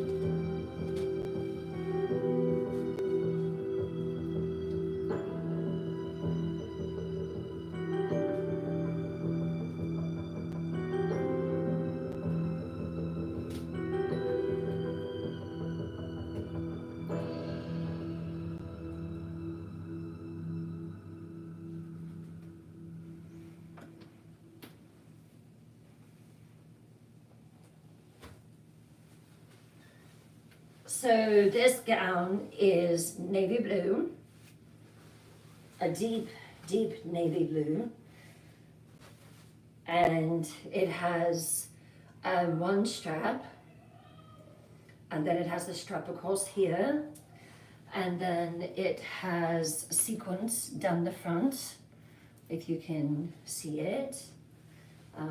It's a little big on me, I'm gonna have to have it tailored and brought in, and then this is the back. Lovely. I could wear a hoop with it or a petticoat under it, but I opted to not, or I would not be able to sit down.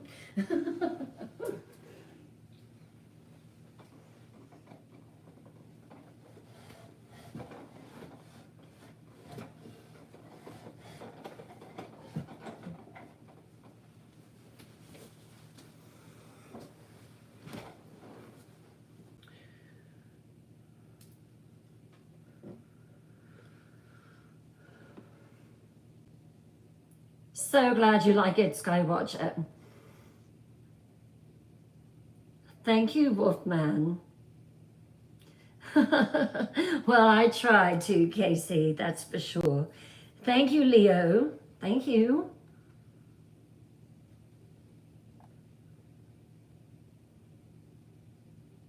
Lovely gown.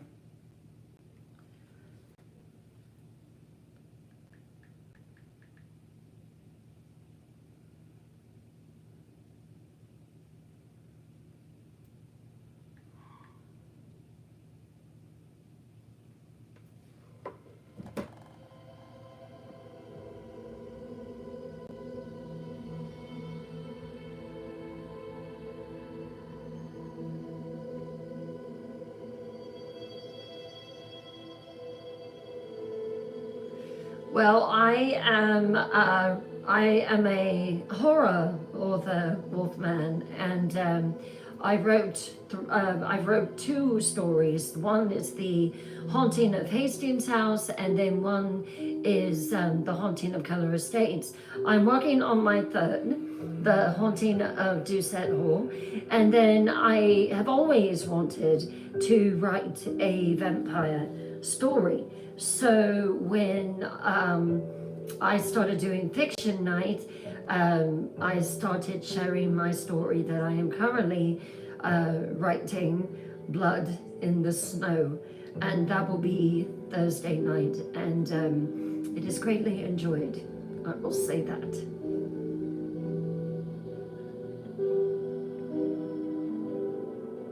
Casey, you're very kind.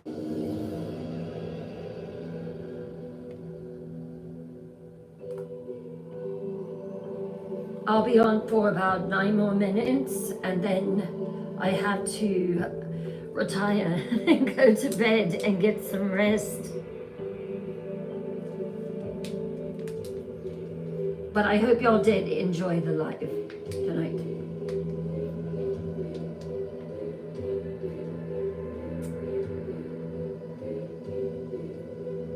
Hello, Izzy 40, Jazzy 43. Hello, how are you? Igga Digga, my dress collection, my gown collection, it's coming along very, very nicely. I've got some that are on the way that I had my seamstress to personally make, and I am so excited to show them. Good night, Bossman One. So wonderful to have you here.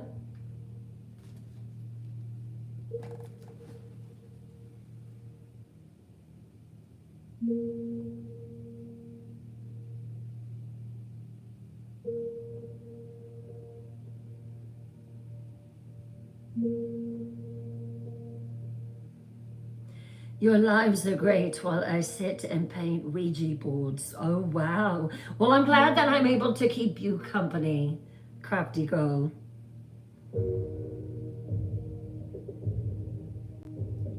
I had better on the shirt before it was up for a different account.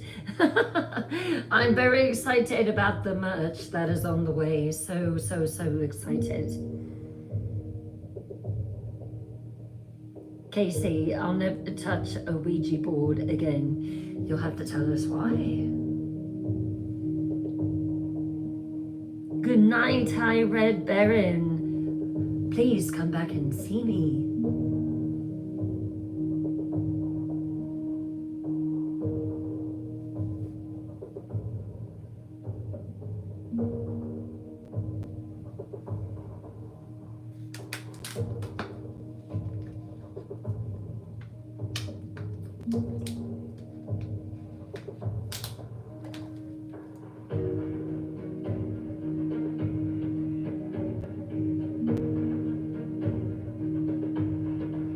Oh, really, Casey?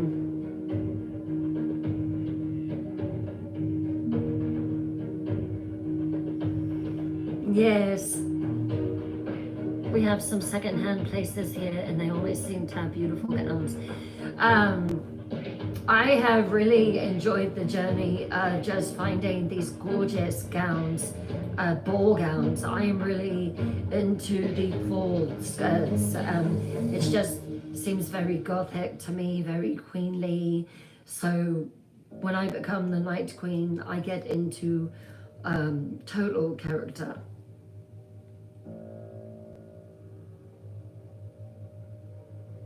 Wolfman, I have heard of Zozo. I don't think I want any part of him.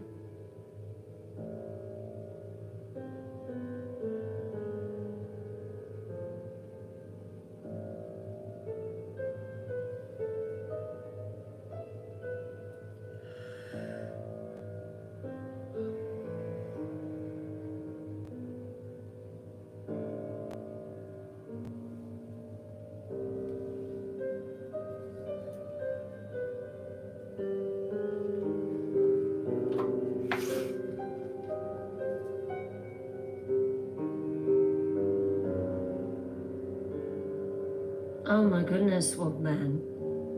That's terrible. I'm glad you like them, Igadiga. Hello, Agent Ange. I love your name.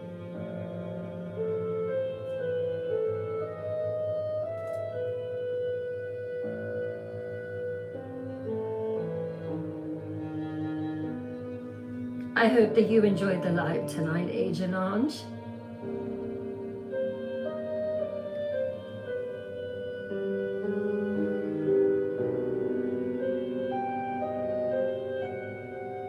Wonderful.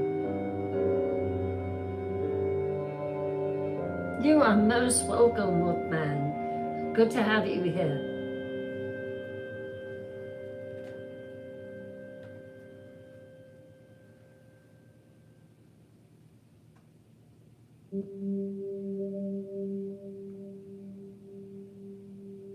If you are just now coming in the live, this live is about to end, but my name is Bryn Morgan. I'm a horror author.